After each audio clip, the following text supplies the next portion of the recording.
The story begins with Kim Young wondering if she has succeeded after the master of the final floor has vanquished as the clear condition of the epic quest has been fulfilled. She wonders, really? It's truly the end now. However, the monster in the game cannot believe he lost to a human and thinks this cannot be happening. He whines about his grand plan not being concluded yet. She asks him, is he really talking about a grand plan? Well, if world domination is such a big deal, he cannot really die with grace. She is quick to add it's really uncreative. The system tells him the King of Waves and Healing expresses regret that he is now returning to the original world, and the malicious blood cult leader sniffles with tears. She asks him why is he crying. It's just the end of the story. They have been through enough together, haven't they? And it seems like it's time to say goodbye. The system asks her how she could say such a thing. She simply replies, oh, they're getting old now, and requests them to let her just go home. She lets them know her dog is waiting for her. Her Maltese Cerberus must be eagerly waiting for her alone. The system points out that when the possession ends, the dog won't remember the time he has been waiting. She tells them that's right, she's the one waiting and she's dying to see her dog at home. That's when the monster lets her know he will seek revenge. She admits he is quite persistent, but tells him to seek revenge from the uncreative author, not her. He warns her since she has destroyed his wish, he will also destroy her strongest wish. She attacks him with her sword and tells him if he's going to die, then he should die quickly instead of cursing around. She reminds him how many people he has killed and talks about revenge as if it's some wish, others don't have that luxury, he should die. He gives her an evil smile and tells her in the next life, his revenge will be fulfilled. She will forever remain there. She thinks he's already talking about next life, huh? But she is done. As long as she clears the quest, she is out. He can curse all he wants, but she still won. The other users praise her for her wisdom, and the Lord of Temptation tempts her to dream of puppies 100 times more. However, the malicious blood cult leader subtly suggests that he should become a dog. She calls him a grandfather and asks him how old is he. He's offended and says that he's not a grandfather, but a figure of reverse age transformation. She says, what can she do anyway? Both she and the old man are over 100 years old anyway. The malicious blood cult leader urges her to quickly claim her clear rewards and turns away. She agrees that there's no delay and asks the system to go to the quest window and demand them to quickly give her rewards. However, the system provides her with emergency notice. There has been an error in the system and they are urgently updating it. They deeply appreciate her patience. She wonders what's this. This is a new notification, isn't it? The system further informs her that currently she cannot access the status window. She goes berserk and screams at them, then what about the rewards?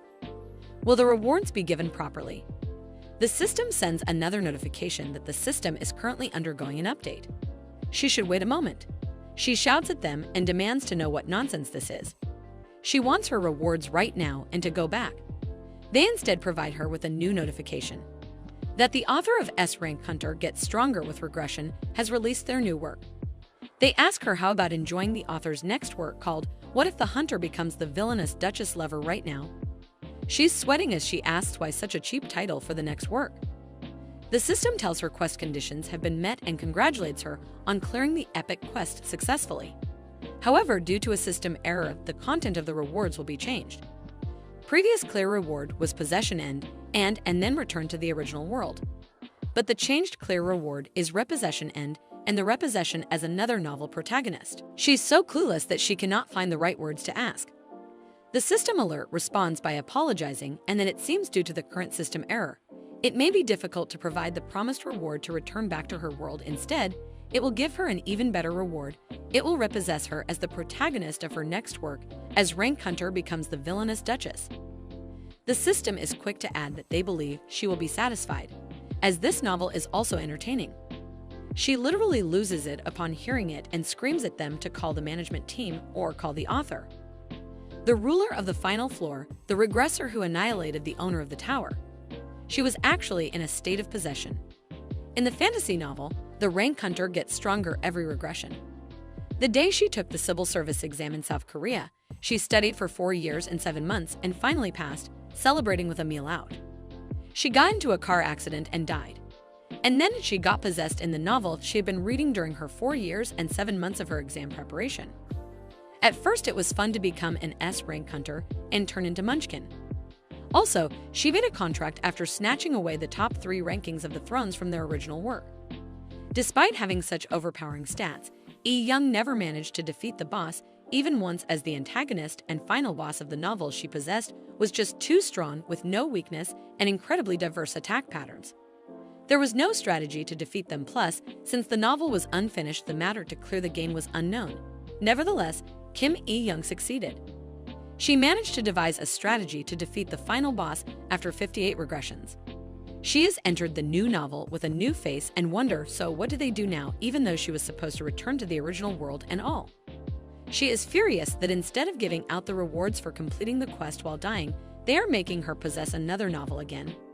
She calls for the quest window, and it appears Dada provides her with information that she is now incarnated as the infamous villainous Reincarnates Girl, the daughter of the strongest martial artist of the Landish Empire. She has been falsely accused of murdering the Saint Leon Karis and hiding her body, and now she is imprisoned in an underground dungeon, and she has to find a way to escape from the prison at all costs. She thinks, luckily, through the quest window she can at least roughly understand the situation. The system remains the same, only the world has changed, and judging by the title and the quest content of the novel, it seems like she is incarnated into a romance fantasy novel. She wonders what should she do. She hates romance. She reads the other information provided by the system and wonders if there is a balanced patch going on. She has never encountered this before. Every time the system displayed an intricate level of perfection, it felt so meticulously crafted to the point where it seemed like everything was tailored just for her. She thinks the fact that the system, which used to be so meticulous, is now showing such sloppy behavior. She believes it probably means that this wasn't a planned incarnation. Perhaps it's indeed the work of that owner of the tower pulling some tricks. She thinks so that curse in the end was powerful enough to cause errors in the system. But there is no point in just thinking while trapped, so she should start with the quest. She knows she needs to escape from this prison, then she can also escape from this incarnation. She decides to first experiment to see the extent of her abilities. The malicious Blood Lord suggests her to start by breaking everything, while the King of Waves and Healing advises caution and tries to restrain the malicious Blood Lord. She asks them what do they know about this world and demand them to explain it to her. The Lord of Temptation says that this world is connected to their homeland, the demon realm where they were born. She wonders if it's just a typical fantasy world, isn't it? Anyway, that's just beside the point. She asks, could they check their stats as anyone's stats changed? The malicious Blood Lord says that they have fallen from being able to traverse continents to being able to split mountains. The Tempting Sovereign says that it's worse than the underworld, but better than the previous one. The King of Waves and Healings is watered that their stats have significantly decreased. She asks them how much worse the stats have gotten. The King of Waves and Healing team says they cannot use the Resurrection of Water skill here. She tells them that's Oak, since she could hardly use it in her past life anyway, and then asks if everyone is Oak then. They all nod in agreement. She believes so basically her abilities are just slightly worse than before, and that she just needs to worry about the standard of this world. With seemingly effortless strength, she dismantles the prison cell, shattering its hinges as if they were mere fragile obstacles. She wonders if perhaps there is no need to worry after all. The Landish Empire's greatest warrior, the iron-blooded Marquis Makiris, the Empire's only duke who has built up honor with his exceptional swordsmanship. For centuries, the Makiris family has consistently produced numerous foreign masters, but now faces the imminent threat of downfall. The only saint in the Empire and the fiance of the Crown Prince Reincarnates. The noble daughter of the Makiris disappeared on the outskirts of the Makiris Duchy. Even the most likely suspect is Ring Makiris, the disgraced noblewoman and the Empire's worst villainess. She is the daughter of the Makiris Duke. And to Makiris, the Marquis of Makiris orders his men to prepare for the battle. He adds she may be an unparalleled skilled fighter, but there's a palpable tension in the air. His brother Kurul Makiris, the second son of the Makiris Duke, has already drawn out his sword. And adds when the count reaches 3, they need to attack together. The count starts. They all get ready to attack, but just as they count 3, Reen appears from the basement all lively and energetic, noticing they are accompanied by so many people. Later, they are settled in the living room, and her brothers demand she spit it out. Who got her out of the prison? She casually replies she did, just because that prison was poorly guarded. He thinks to herself, Seriously, how many times are they going to ask the same question? They need to progress the quest instead of wasting time here. Ant asks her, so whose skill was that exceptional agility, and demands to know the name of that brat who's helping her. She thinks to herself he's got quite the voice. He asks her if that's the guy who killed Karis. Did she hire him? He observes her dismissive demeanor and asks if she is even listening to him.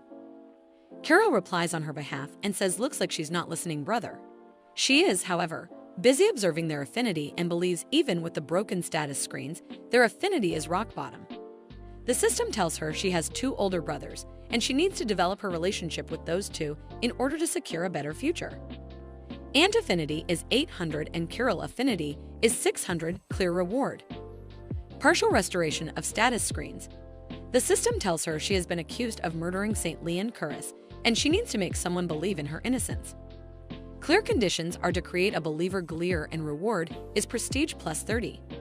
She mumbles about how she is tasked with taking care of these brats' affinities and her crumbling reputation. Ant asks her what is she saying. She replies he doesn't need to know, but thanks for his concern, and then remembers about affinity. She needs to watch her manners if she needs to raise affinity. This causes him to be mad, who believes it seems like she has completely lost her mind, while Krill tries to distract him so the situation doesn't worsen, and she is busy thinking, let's forget about these guys and focus on raising prestige. She tells him that's beside the point, but she's just saying because she doesn't really understand the current situation she is in. She asks them why they would think she killed that saint. Ant asks why does he think she killed the saint? Is she really saying that nonsense? He reminds her she was the one spreading rumors about killing the saint. He adds she even disappeared from their family estate and the whole world suspects she is the one behind it. He says even if they imprisoned her for centuries, it's uncertain if the family's honor will be preserved, yet she managed to escape prison again.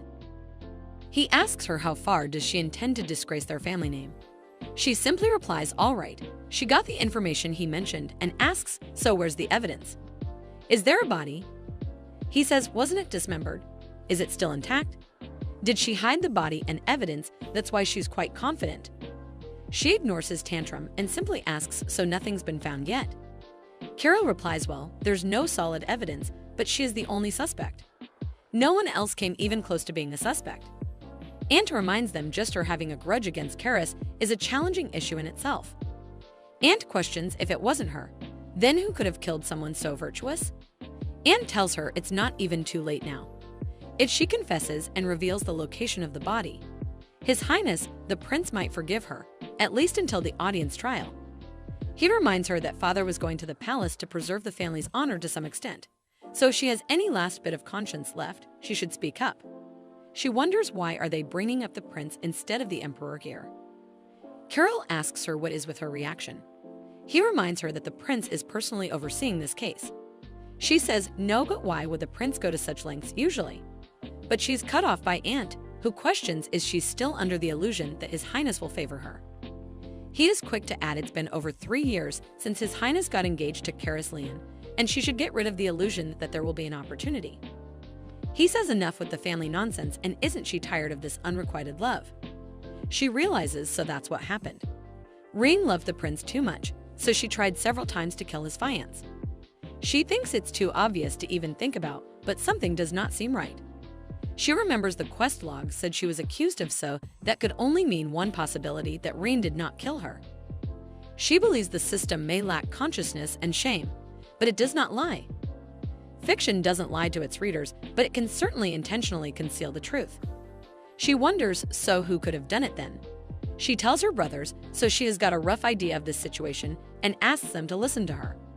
She says, well, the saint could have left on her own. Ant rubs his face with his palm while Carol looks at her as if she has lost her mind. Carol tells her to use her brain and reminds her Karis was scheduled to marry the prince in a month. Would someone like that suddenly disappear on their own? Reine thinks then the possibilities increase, as she might have run away because she did not want to get married. Ant asks her, does the saint seem like someone who would throw such a petty tantrum, and tells her not to equate herself with her. Reine says, why such a narrow view where you can be useful? She warns him that with such a petty heart he cannot do much. She notices Carol seems to respond better than expected and wonders if she should exaggerate it a bit more. She adds, but the saint must have struggled a lot. Ant inquires what does she mean. She reminds him he said himself that the saint is very kind.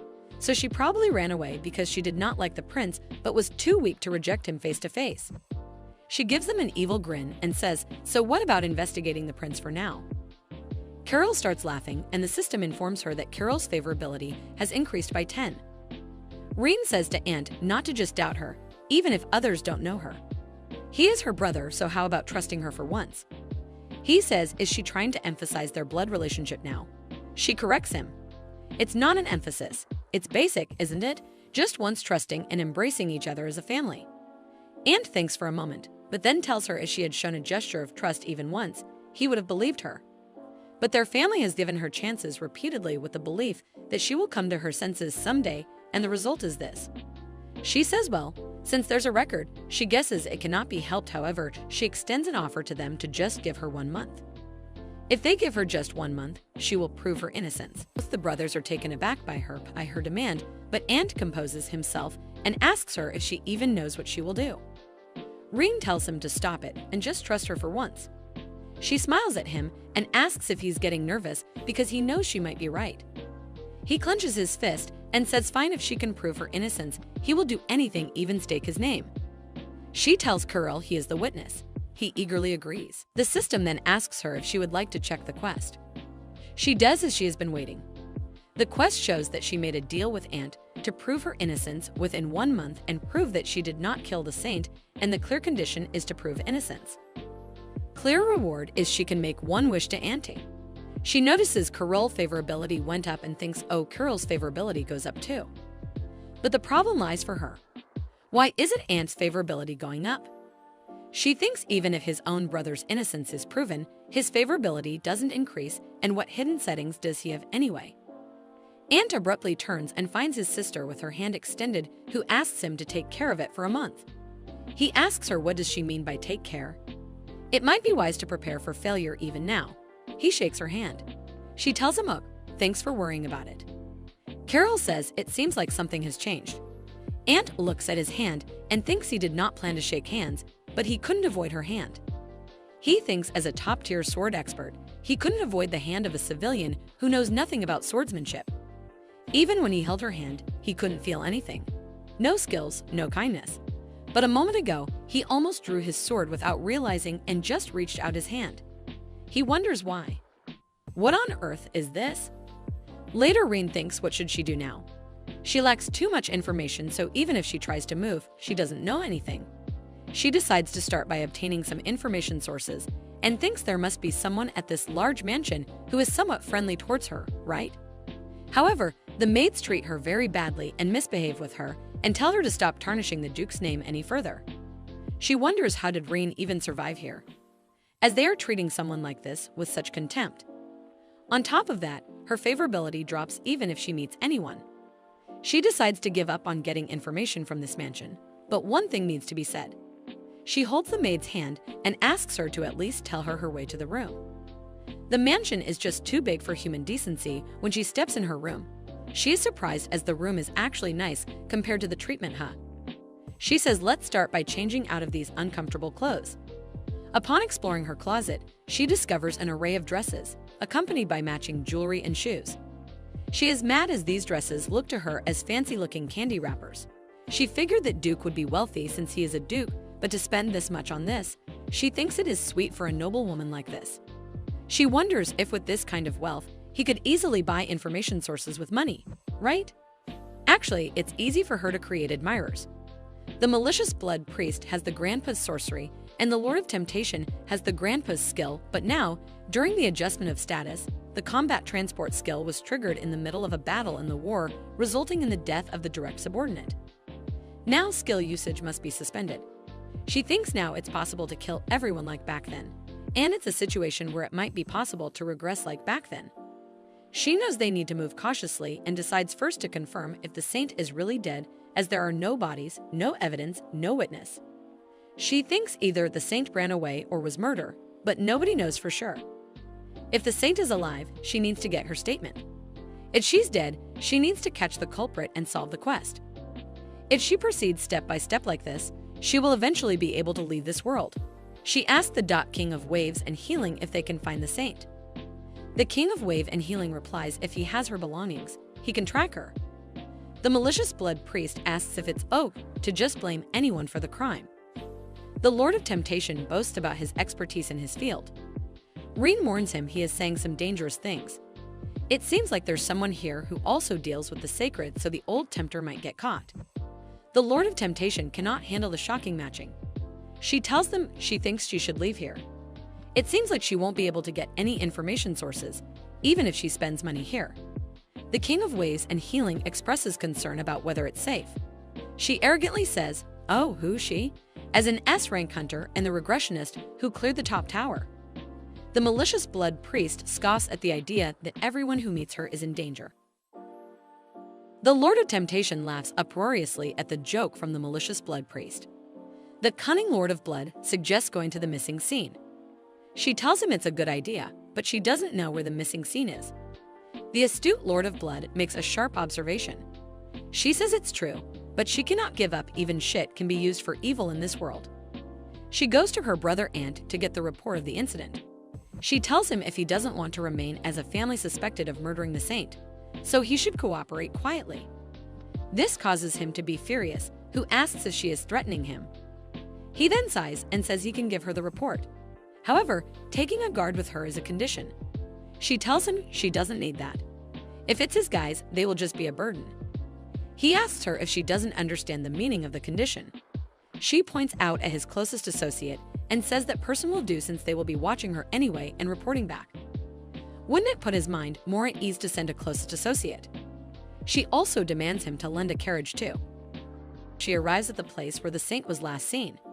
It's outside the Duchy of Makiris. According to the report, 10 days ago, the saint disappeared while providing healing services in this slum.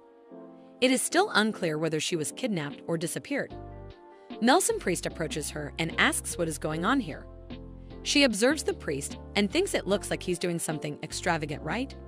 And also notices the book he's carrying and wonders what that luminous book is. She lets him know she is here to reveal the true culprit and asks them to cooperate. The priest's men question that did not they say the Duke's daughter was the culprit, and now they're claiming there's another culprit. She tells them it's not a claim, it's a fact because she did not kill the saint.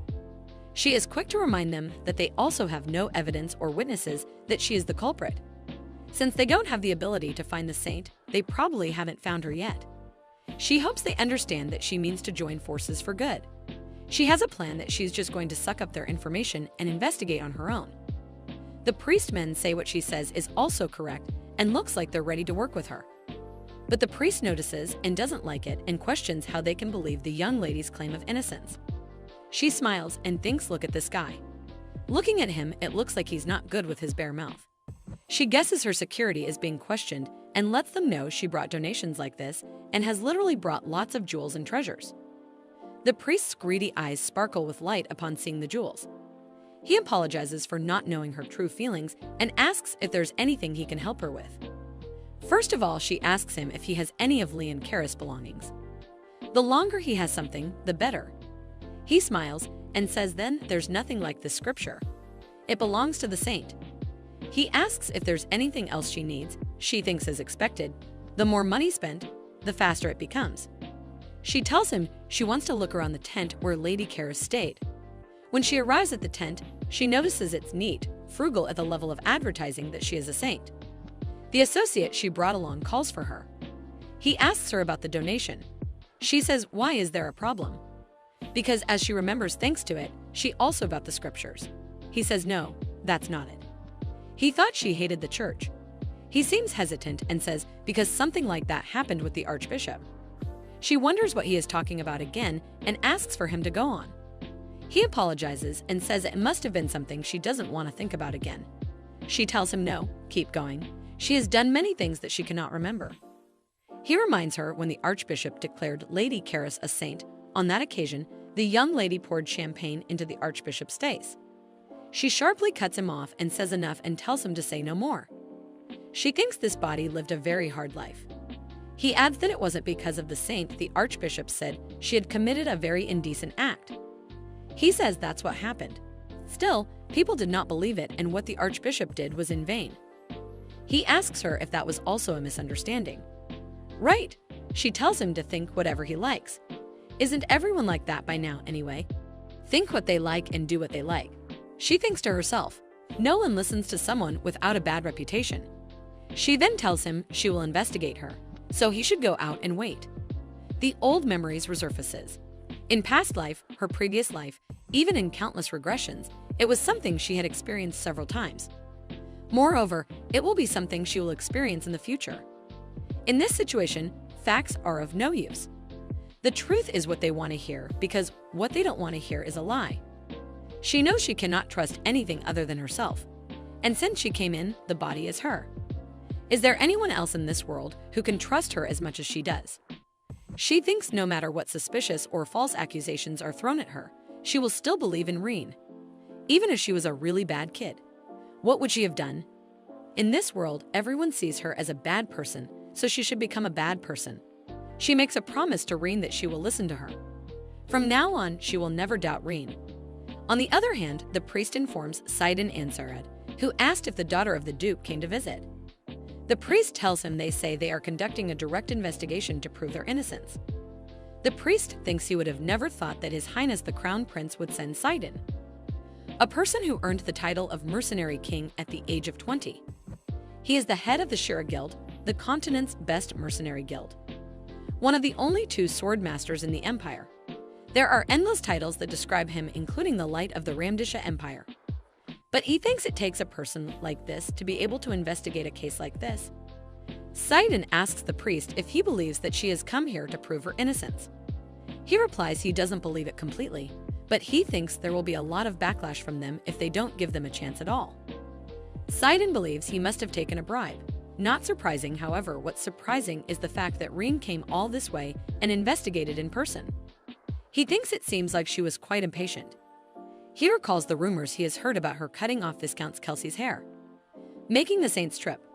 Of course, there are definitely some unclear parts, but he knows it has nothing to do with him. He instructs the priest to refrain from giving her any information, in particular, the fact that there are witnesses must be hidden. When the priest tries to say something, he cuts him off by saying this is what the Crown Prince ordered. He then says, let's go and meet the Duke's daughter now. The priest collapses without any sign. He didn't even feel any magic. He thinks this is the energy of a dream demon. He pushes off the dream demon and pulls out his sword quickly. He thinks to himself he who is the sword master can barely withstand it, then it must surely be a power comparable to that of a high-ranking demon. He thinks who on earth could summon this level of demons, moreover, in a place with so many priests.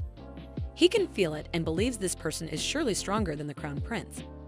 In this uncertain and unstable world, the one and the only thing that supported Sidon, which allowed the war orphan to survive without ever seeming strange, was war. Due to this, he pursued and coveted only power like a devout believer. Even though he hails as the mercenary king for building the continent's largest mercenary guild. Even when he amassed wealth and power through the consolidation of the upper class, he continued to feel a burning thirst. It is like looking up at the sun, shining down into a dry well. The only thing that can relieve the endless thirst, however, as that thirst grows longer, is overwhelming strength more overpowering than even the continent's mightiest crown prince. He steps out of his tent and notices the entire area fell into slumber. That isn't possible with just one dream demon. The energy is strongest there and realizes that it's the saint's tent over there. Approaching the location, his eyes widen in shock, sensing the profound and intense energy that pervades the surroundings. He thinks it's strange, as if it already surpassed his limits. He has never experienced such an energy before. He realizes it's beyond human understanding and isn't as close to a natural disaster. He cannot even dare to compare it to the Crown Prince, as this is someone who nobody would dare to harm. He cannot afford to miss such a golden opportunity. He needs to find who it is.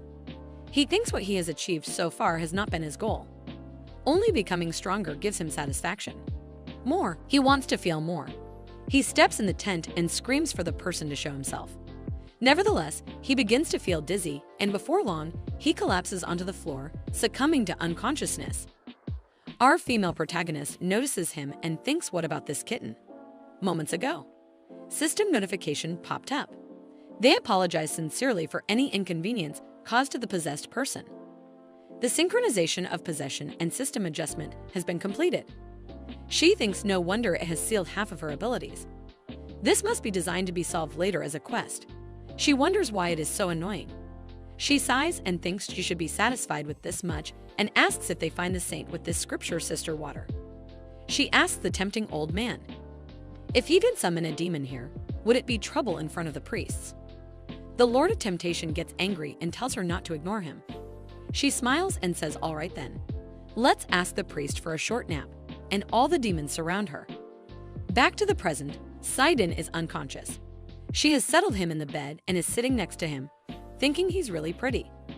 He reminds her of a cat she used to have next door, Blackie, some time ago. The King of Waves and Healing admires the appearance of Sidon with her. She thinks there's something about these eyes that particularly catches her heart. The leader of the vicious blood cult says she really genuinely appreciates beauty. Rein replies, well, that could be the reason. The Lord of Temptation playfully suggests that he noticed her admiration when summoning demons, hinting that she has a fondness for handsome men. She mutes the Lord of Temptation and thinks, what nonsense is he saying? System alerts her that the Lord of Temptation has sent her a private message in exchange for 100 years reprieve from the afterlife. The Lord of Temptation demands to know how she can mute him just because he said she likes handsome men. She covers her ears and says it's so loud. Stop it. Please stop and think the system must be crazy. Why does it use private chat? She tells them to concentrate. Now they need to decide what to do with this guy.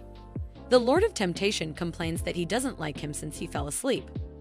She checks his stats and believes they are pretty strong. She then realizes no wonder the Dreamer Demon had a hard time. After all, strength is everything. Lord of Temptation says, how about killing him right now? She says, let's keep him alive for now, as she quite likes him. She thinks because it's the first time someone whose affection toward Breen is not negative. She thinks, well, he's not only pretty and cute, but also seems obedient, right? Looking at his favorability, it seems that he's not someone who only judges people by listening to others. The leader of Vicious Blood senses something ominous is going to happen.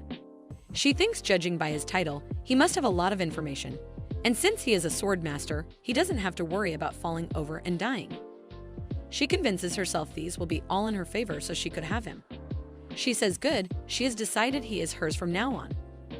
The leader of Vicious Blood is confused and asks what that means. She replies she is going to make him her subordinate. He's like a perfect pet for her, more like a human companion, right? The leader of Vicious Blood strongly threatens to get angry if she doesn't kill the guy right away. She tells him to do whatever he wants and asks the Lord of Temptation if he came up with anything. The Lord of Temptation gives her the report of the dream demons. She checks it and says mostly there's nothing special, but realizes there is a witness. The Lord of Temptation delivers the witness information to her. She thinks, look at this, there's a witness, and they hid it from her. They are going to swallow everything up and then clean their mouth. Thinking that it was also the orders of the Crown Prince, and this guy makes her more furious.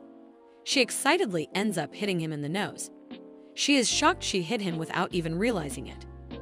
The Lord of Temptation snorts and asks if he might die because of that. The leader of the Vicious Blood agrees and says he is speaking the truth for the first time in a while. The King of Waves and Healing rebukes the human companion, saying that the face is important, but this may be too much. The King of Waves and Healing reprimands and says it is excessive to prioritize appearance for human companions. The Lord of Temptation says it's because they are more handsome. She tells the guys it is enough.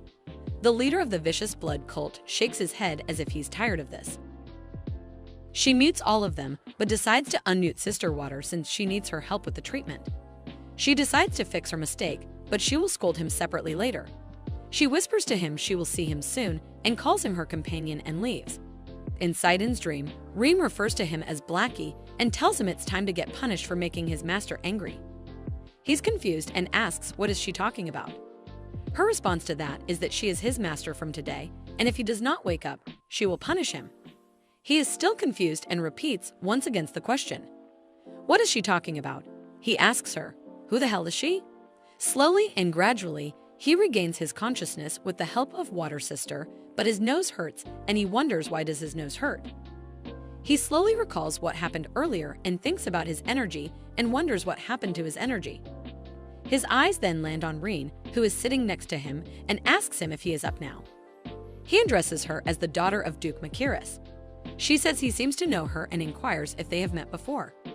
He explains to her they have never met before and thinks it's a completely different atmosphere than he has heard, but he closes his eyes as if trying to remember something. When she's too much into his personal space, he kindly requests if she can please step back. She simply whispers, he remembers. He asks her what. She says her spirit and places her hand on his. He notices when she put her hand on his. No more than that, and the feeling came rushing back. He cannot believe it. His eyes widen in shock when he realizes. It feels like she seems to know what conclusion his mind came to. Because she confirms yes, the person he came for is her. He asks her if she was the one who summoned a high-ranking demon. She says she thought his wisdom stat was high, but he's a bit stupid. He's still confused, so she changes the topic and asks if he followed the Crown Prince orders and refers to him as Blackie. Her blue eyes become darker and her gaze focused and calculated, and she questions him why did not he not announce that there was a witness. He seems reluctant to reply and chooses to act ignorant and says he has no idea what she is talking about. The next moment she is in his face and warns him that they shouldn't waste each other's time. She just met the witness in person and heard everything. She asks what is the last act of the saint and who is the one who told him to cover it up. But what annoys her the most is she grabs his jaw and lets him know that they hid it and pretended they did not know. She knows the saint was not kidnapped. She left on her own, which means there was absolutely no reason for her to be locked in a dungeon. It seems like he is flustered because of her close proximity as he easily reveals that the Crown Prince assumed that Saint left because she threatened her. She leans into him and whispers he is more obedient than she thinks, right? She doesn't think he's scared. She asks him if she doesn't look like Cerberus. The other lords all witness this in awe. She says, well, there is a record about her in the past, so it is a reasonable guess, but it's not true. He reminds her that the Crown Prince must have a different opinion about her. She guesses so too. The new bride disappeared just before her wedding. Hiding the only witness in that situation either could be because he is the one who turned his back and can't trust anyone because his fiancée disappeared, or because he is the one whose reputation is linked to his fiancé. They believe it's one of the two.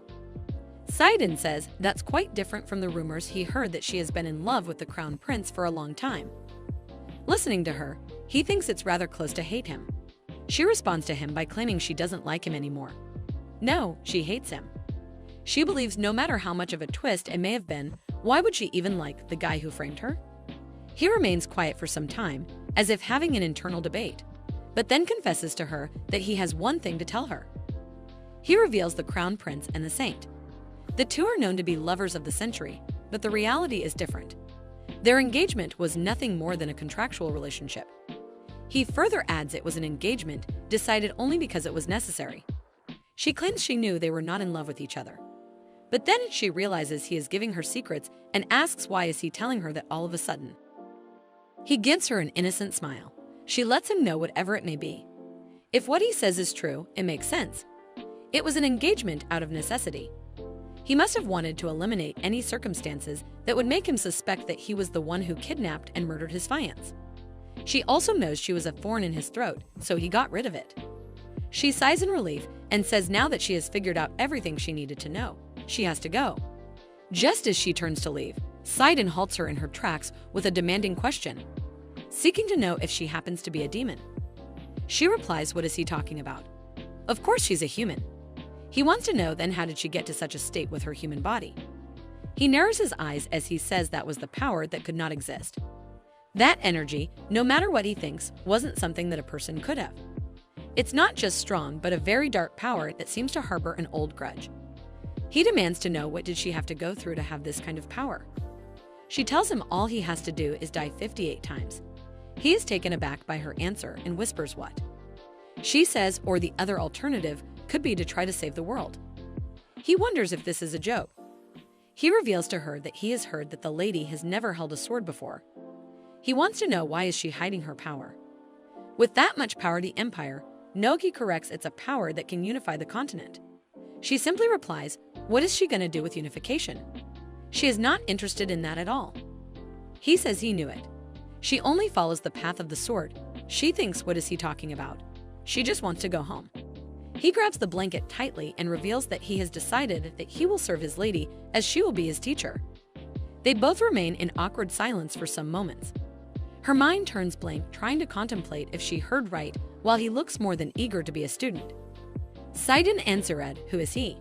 He has achieved countless achievements to the point where he is called the Light of the Empire. He has received both a lot of hate and admiration because he is a commoner of unknown origin. The only thing he's interested in is the part of the sword, but the desire to overcome his own limitations is another. But even the crown prince, who was said to be the strongest in the empire, wasn't enough for him. He thought his highness was stronger than him, but that's all. The difference in skill doesn't overwhelm him. When he lost his goal, boredom overwhelmed him. He had no interest in anything, but one day he encountered a light that illuminated his forgotten longing, and it is called Reincarnates. The system reveals Saidin favorability has increased by 200. Once again, he requests her to please teach him a great lesson. The system tells Rein an unexpected option occurs. A mercenary king has asked her to accept him as a disciple. Would she accept that offer? She's busy contemplating what to do while he thinks, is she going to serve him as a teacher? Rein thinks she has never made anything like that, let alone a disciple in her long life. No matter how many years it takes, the end is the same anyway. She reveals it's hard to live alone, but she hates taking responsibility for other people's lives. She wonders if this guy is worth enough to overturn that idea. He looks at her with puppy eyes as he's waiting for her answer. It seems like she must have come up with her decision, as the system says the selection is complete. She responds no. The system tells her that she has responded no, and Saidin's favorability has decreased by 100. He has a sad expression on his face as he questions, does she perhaps not like him? She tells him that she likes him. She ponders that it's just that she has her own ways. He asks her then why before she turns around and waves him goodbye. As she mentions that she does not like having someone take responsibility for this, he calls out to her asking for a minute. He stares at her as she becomes surprised. Noting that he is shocking her, she is aware that his eyes are very similar to their cutest Cerberus in her world. The system tells her that since he is so handsome, it recommends her that she listens to him. She decides to hear him as she asks him to say it. He tells her that he is stuck at the moment, as even after rigorous training, and even when he met the crown prince, who said to be the strongest person on the continent, he could feel nothing. But the moment he laid his eyes on her, he saw something awaken. She questions what is that something. He slightly blushes, unable to respond. She becomes shocked, pondering that cannot be the case. He tries to speak to her as she thinks that this baby who was just born earlier. She is shocked as she cannot believe he is having feelings for her who was born a long time ago, before he asks her to teach him, telling him that it's definitely a compliment, and this is the first time that he feels like he wanted to compete with someone like this. She seems annoyed at the constellation who told her to listen to him. She mentions that she is grateful for that, and thanks him, but he nervously tells her that he is not asking her to accept him. He mentions that if she accepts him as her discipline, he will also help her both materially and spiritually. He will get her anything that she wants and listen to her every command. She wonders if he is the perfect person to use as a source of information. The system says yes, as she mentions that she has decided that she will accept him as her discipline. She ponders that he should know that he survived only thanks to his face. Saidin favorability increases up to 200. As the system informs her that he has become her discipline, and fame has increased by 100. As well as she receives a tip, which is that the more she makes relationship with others, the more her reputation will increase. She also receives the notification that she got her first discipline and questions how about she increases her relationship with her students. He calls her as master and thanks her. She seems awkward with it as she asks him to call her only lady, as he used to, as she seems to be getting goosebumps. She questions that he said he would help her in any way materially and spiritually. She questions that she would like to ask him something. He tells her that he will answer anything. She finds it a bit burdensome that he agreed to it so well. She wonders if it is really what Lopan people are like. She tells him that the crown prince and the saint, if he knows anything about those two, then he should please tell her. She also states that since he is in a position to receive orders from the crown prince, she asks if he thinks that it'll be difficult to answer her question. He responds no, as he does not have any intention to hide anything from his teacher. Mentioning that he did not even offer his loyalty to the crown prince, she ponders that it is really burden, but it also seems comfortable. She tells him that she would like to ask him for a favor. He tells her that before he mentions it, he recommends that it's better to not be an enemy with the crown prince as he has a political position. She pats him, questioning if he is worried about her. Mentioning that he is really the same as Cerberus, he responds that he is not someone to be taken lightly. She asks him to not worry and just answer her. She ponders that his explanation was as exactly like she guessed. The saint, Reincarnates, has received the grace of Belia and is called the incarnation of the god. Thanks to her power and character, she is loved by all the empire. The crown prince gains strong support from the people of the empire through his engagement to a saint. Every effort was made to avoid damaging the engagement relationship. He does not mind seeing blood, even for just putting out a small spark. However, in such a situation, the disappearance of a saint occurred. In addition, there was even an eyewitness testimony that the saint disappeared on her own. She tells him that the eyewitness story bothers her no matter how much she thinks about it. The last witness, the youngest priest. He was nursing a saint who was struggling, maybe even if it was a revelation. She continues that he said that he heard the saint sleeping talk that she had to leave. She said that she had to go, mentioning that it was dangerous and she had to leave quickly. The witness wondered if she is sleep-talking and told her that His Royal Highness the Crown Prince will protect the saint so she could rest assured. She responded that she had to go, and if she did not go then it would be dangerous. After that, the saint disappeared while the priest was asleep, and then they reported it to the Crown Prince. She questions what was on earth so dangerous that the saint ran away that night. She ponders that if she became a saint, would not she be able to protect her own body with her holy powers? Vicious cult blood leader says that points out it is because she is the standard for strength. Lord of Temptation said that if she was that strong, she would not have suffered. King of Waves and Healing said to ask Green if she thinks if there is no one as strong as she is in the country. She told everyone to please be quiet. All constellations mute. He mentioned that if the new bride disappears before her wedding, saying it is dangerous, then most people will be suspicious of her fiance. The Crown Prince was concerned about such situation. Moreover, there were competitors. She questions what does he mean by competitor. He responds that a princess who enjoys the support of the emperor and nobles. Aiden von Ramdish, in fact, she is the Grand Prince's only individual and political opponent. Currently, there are only 2 members of the royal family left, excluding the emperor. He questions if she knew about it.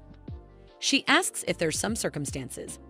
She wonders that the situation where she returned 58 times in the Hunter series and then became possessed in the Romance series. She calls out to him and tells him this is a bit embarrassing if he asks her what happened. She tells him that in order to clear the murder charge, she has to find the saint and show that she is still alive, but it is a bit hard to bring back a kind who left because she said it was dangerous. She continues, mentioning that she thinks it is too much. She feels that her throat is dry now. He calls out to her as she tells him do not look at her like that because she's not a good person, as he thinks. He tells her that he does not know how the rumor got so wrong and he will go right now and make corrections. She asks him to not do it and just stay still. She tells him that she is here to prove her innocence right, and now that she sees it, the problem seems to be the Crown Prince, so she guesses that she can solve that first. She covers his eyes with her hands as he mentions that he does not quite understand how she plans to solve it. He grabs her hand as he asks if she could teach him. She's lost of words as she ponders. She regrets this. She tells him that it is not difficult, just meet him and negotiate. He mentions, but the prince will never listen to her. She asks him who said that. She tells him that she prefers physical communication over words as she pulls his nose. He questions if she is planning to use force and tells her that he thinks it is a good choice since the Crown Prince will be no match for her. She tells him it is not like that and asks what does he even think of her as. She tells him that if he thinks about it, it is something similar to a threat, but it is not a life threat. She tells him that if she wants to negotiate, she has to meet the Crown Prince first, and as he said, the Crown Prince will absolutely ignore her words or any meeting. However, if he invades the imperial family, things will become more troublesome. But she really needs to see the guy who accused her of being the culprit based on his suspicions without any clear physical evidence. She questions if he knows how to get a guy who will not leave the house. She shows his fist as she mentions that she is going to set the house on fire, telling him that, as a matter of fact, it also blows sparks at his feet. He calls out to her, questioning if it would be Oak if he asks her one question. She responds all right as he asks why does she want to take him to the Duke residence. She ponders. It is, of course, because of the quest. She knows that relationship bothers her and wonders if there are any more relationships that can get better here. She tells him because she wants to become friends with him. He asks her if they are getting any closer. He tells her that she does not have to feel pressure to teach her because he's learning just by being around her. She questions if he thinks that she will be burdened by him telling him that is just his illusion. She tells him that it is much faster to know how things going if he is by her side. He questions if that is the reason, and tells her it might be better if he does not accompany her. She asks him why is that the case. He mentions that she is the famous daughter of the only duke in the empire, and compared to him, he is just an insignificant commoner. He states that just by taking him with her, she will definitely be someone to him. She seems confused as she questions, "What does this mean?" He tells her that the fact that she is taking him to the temple is sure to make him someone to her. She asks him what is he talking about. He mentions that the aristocrats' gaze upon a commoner-born swordmaster is not flattering. The Nazo family is a prestigious swordsmanship lineage, so it will add more weight. He continues that she may have rejected their advances, preferring not to mingle with them, and although she has remained in the knightly ranks, the fact remains that they seem to want to brand him with a stamp of commoner. She seems confused as she ponders it's not simply because of her prowess in the battle. She knows that they probably fear that if she gains even more influence, it would be dangerous for them. So they are trying to undermine her and exploit her weaknesses. She ponders, the people are the same wherever one go. Even from her perspective, she is familiar with this kind of thing as many people feared and revered her from her power. But at the same time they hoped for her downfall. At times they wanted to exploit her with sweet words and gestures, and they even desire to betray her to seize her fame in this world. She's aware that it is not about her, but about the role she plays. She wonders that this one seems particularly passionate. She wonders if the priest has not seen her being avoided before. She thought that associating with someone like her, who is often called a willingness, would tarnish her reputation. But his reputation was so impressive that she made that concern seem laughable. Before departing, he tells her that he is done with the preparation as she tells him he did a good job and asks him to move on. The reputation was increased. She ponders that there is a limit to overdoing it and knows that it is ironic that someone who is doing so well, unlike the villainess, feels stifled. She wonders how could they think that they could outshine her. She's aware that usually it is the opposite. She calls out to him and questions that they say he is called the light of the empire. He tells her yes, it is true, even though he finds it embarrassing. She knows that she was thinking of just leaving it alone. But since it is getting serious, and as a senior with a similar life, she desires to say a word of advice. She tells him that even her as a noble is a disgrace to Nazo. But he is the light of the empire as a commoner. She points at him and tells him even if he is tired and fed up, he should not avoid it and be confident. She tells him that he does not need to care about anyone's opinion as it is just making fools look important and tells him to hold his ground. If he keeps frowning, then he will get wrinkles. She tells him that since no one will care about him from now on, he does not have time to worry about those who dislike him and whom he dislikes. She tells him that he should believe in his reputation and live boldly doing what they dislike. He should have confidence in himself like she did in the old days. He currently blushes as he ponders that he feels like the annoying lethargy has lessened. She also mentions that he is her guest now, so if he does not feel at ease and carefully, then it will be awkward for her. Since they make a real housework enthusiast at home, they should not look suspicious. She's aware that, as expected, it was the right choice to take him as a mentor. His favorability has increased by 50. After boosting so much to him, just as she arrived, she ended up running into these guys. She does him, but since he decided to help her with her work for a while, they should not start a fight for no reason. Mentioning that she is telling the truth except for the priestly nonsense. He calls out to her and asks her if she even has a sense of being a lady. He tells her that not only does she come in on this terrible night, but she also brought a man into the house. She is aware that he was going to react like this. She questions if his ears are clogged. He begins to argue with her, mentioning that she's speaking in such a rude tone. She asks him to do as he pleases. She tells him to keep chirping loudly all day long and questions if he is perhaps a chick. He becomes annoyed as he curses at her. She tells him that if anyone hears, they might think that she is living as a lady and questions, does just wearing a clean dress solve anything? She looks at the maid as she points at them, telling them that they ignore what she says as if it is nothing, and then his brother cannot even handle one little sister without getting frustrated as she points at him. She mentions that he should not treat her like a lady, but treat her like a human being at least. Her brother tells her that she is his little sister, and no matter how much she tries to act tough, she's still a lady. He mentions that no matter how much that person may be a prince, investigator, and a sword master, a commoner still is the same. She grabs his hand as he tells her that she should now go to her room. She tells him that Sidon is the only sword master in this empire. Questioning why should they care about his status, and instead of worrying about that, they should focus on learning something new and improving themselves. She tells him that if they invited such a person as a guest, then they should come running to them on their own, as those fools have empty heads, every last one of them. They got in trouble even to their families. Representative troublemaker. Her brother tells her even if that is the case, thus she thinks that she is in a position to invite anyone right now. He tells her that even if she claim innocence, how dare she bring some riffraff man into the house?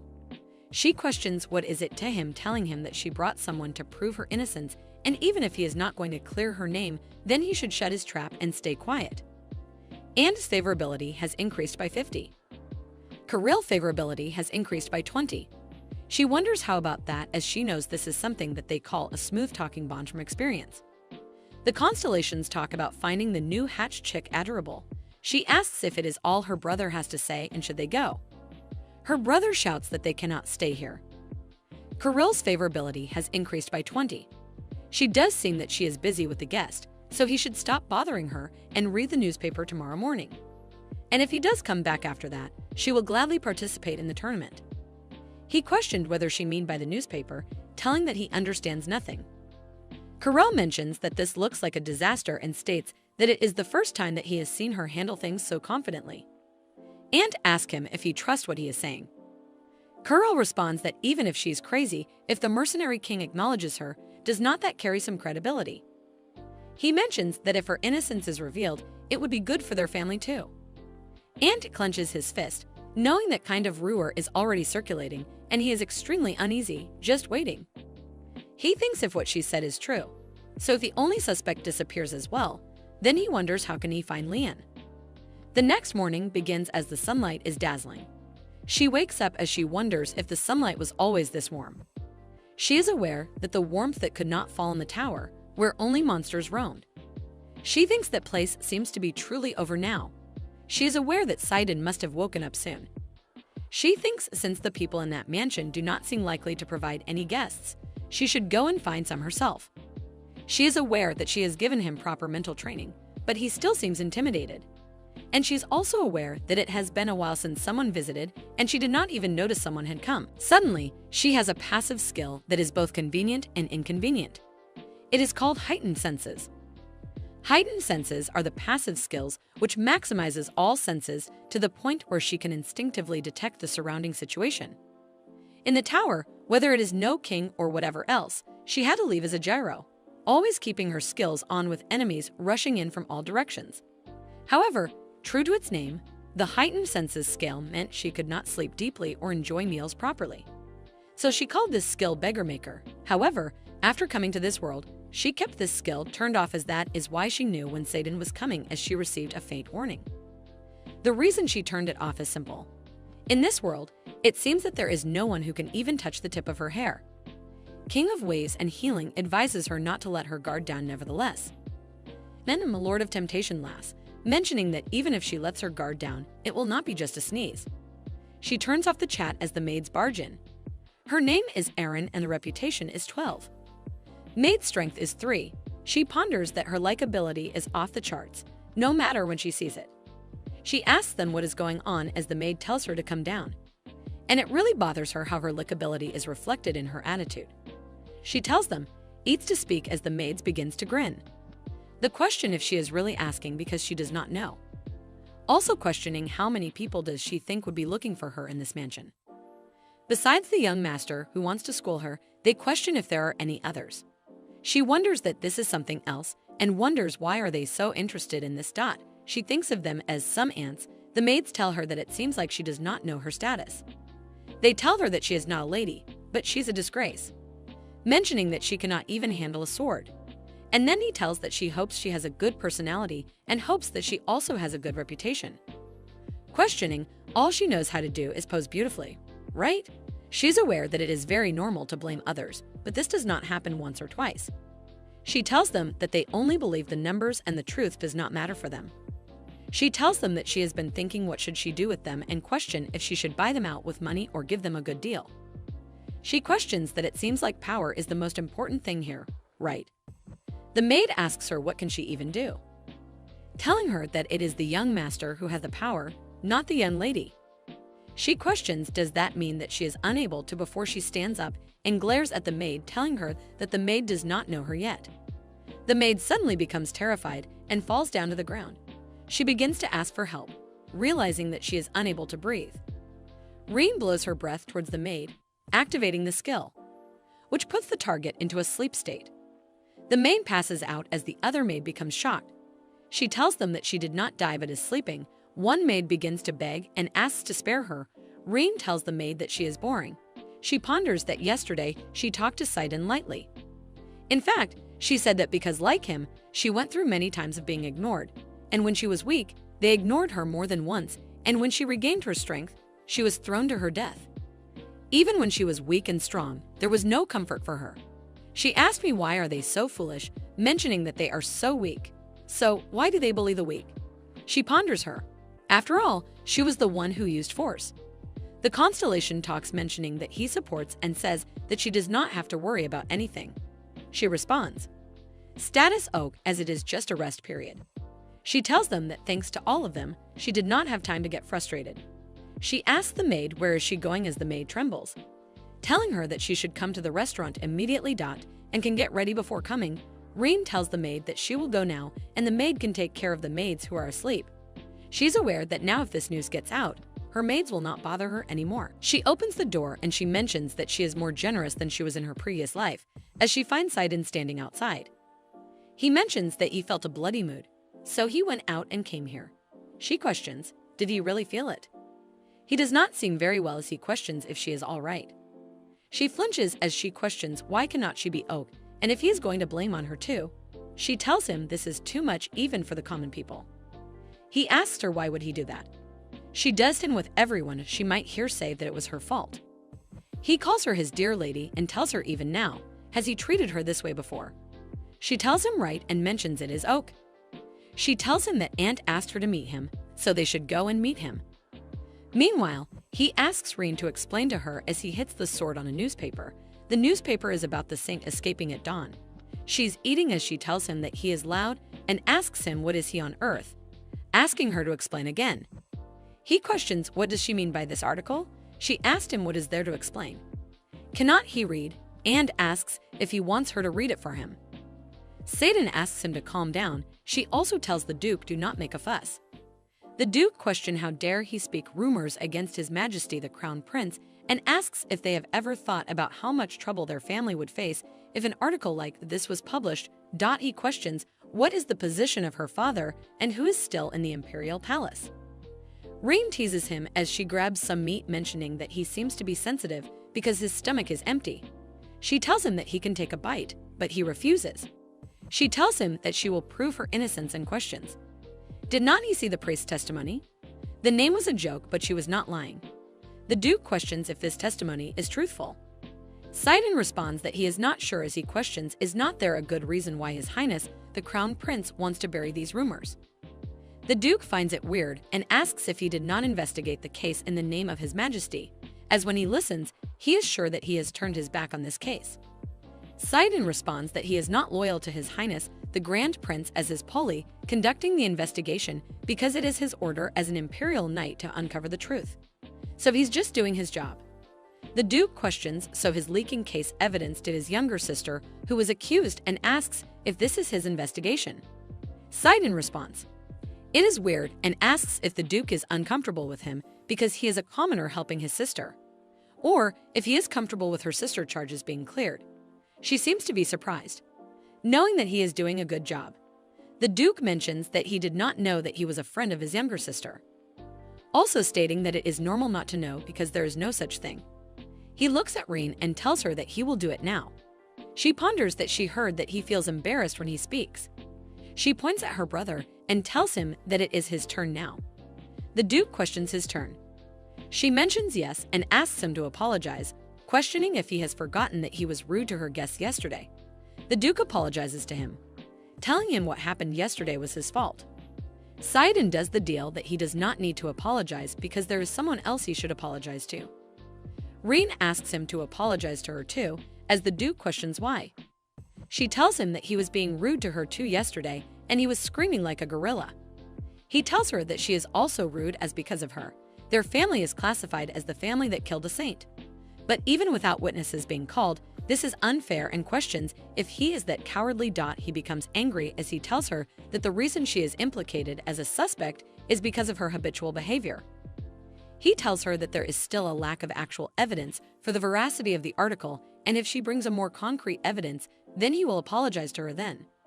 She seems to be really angry. The evil blood sect master mentions that it will turn this bastard into rubble. The master of ways and healing will quietly prepare boiling water. The master of destruction prepares a magic circle to summon the demon lord. Of course, Ji is very upset as she wonders, when will this damn situation end? He tells him that he's done talking and he has eaten all the food right as it is time to get ready for the guests. She is aware that someone will be here soon. The King of Ways and Healing has informed her that the guest had set foot in this mansion. The Duke asks her if she invited someone again. She tells him this time it is a guest who came on their own feet, and, in other words, it is an intruder. His Duke asks her what did she even mean by that before the door bursts open. The butler runs inside, telling the Duke that he has got some urgent news. He whispers into his Duke ears as his Duke stands up suddenly questioning what she has done. Sidon questions if there were other guests beside him. She tells him that somehow he knows well. In Marcus, which is in the garden passage, the vicious blood priest is grumbling about why there are so many handsome guys in this world. The lot of seduction opens the back of special popcorn fried in hellfire at the appearance of Sidon's rival. She wonders why is he his rival, realizing that she got the words wrong. She knows that they finally meet. The man greets her as he is Trurain's beloved, the crown prince of the Randish Empire, Ishur vor Randish. She greets him as she tells him it is an honor to meet him. She has a feeling about him right from the start. His strength is 890 and his ability is 910. His endurance is 9/10, and his luck is 886, and wisdom is 810. She has a good feeling that the system is going to make them terribly entangled.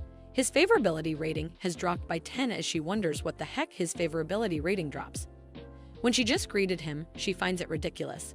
She pondered if he is not going to accept her handshake, then he should just kick her out, as he should not be treating people like this.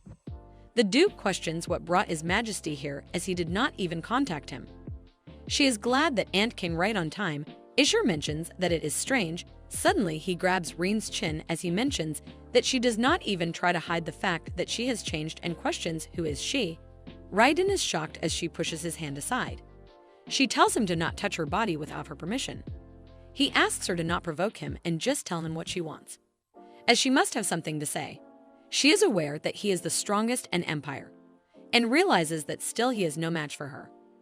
Ishur looks at his hand before he clenches his fist. He mentions, it does not matter now as he is sure that she is the culprit. She is aware that he is acting up and knows this is probably too much for an ordinary person to bear, and she does not know what to do. She tells her it is not an exaggeration, it is basic right, and tells him it is about believing in and protecting his family, even if it is just once. Ant stands in front of her. Ant tells His Majesty that he does not think this kind of attitude is appropriate for a person who has never even learned swordsmanship. She notices that he is shaking as she realizes he is still helping her. She finds it so bad that she is also trembling.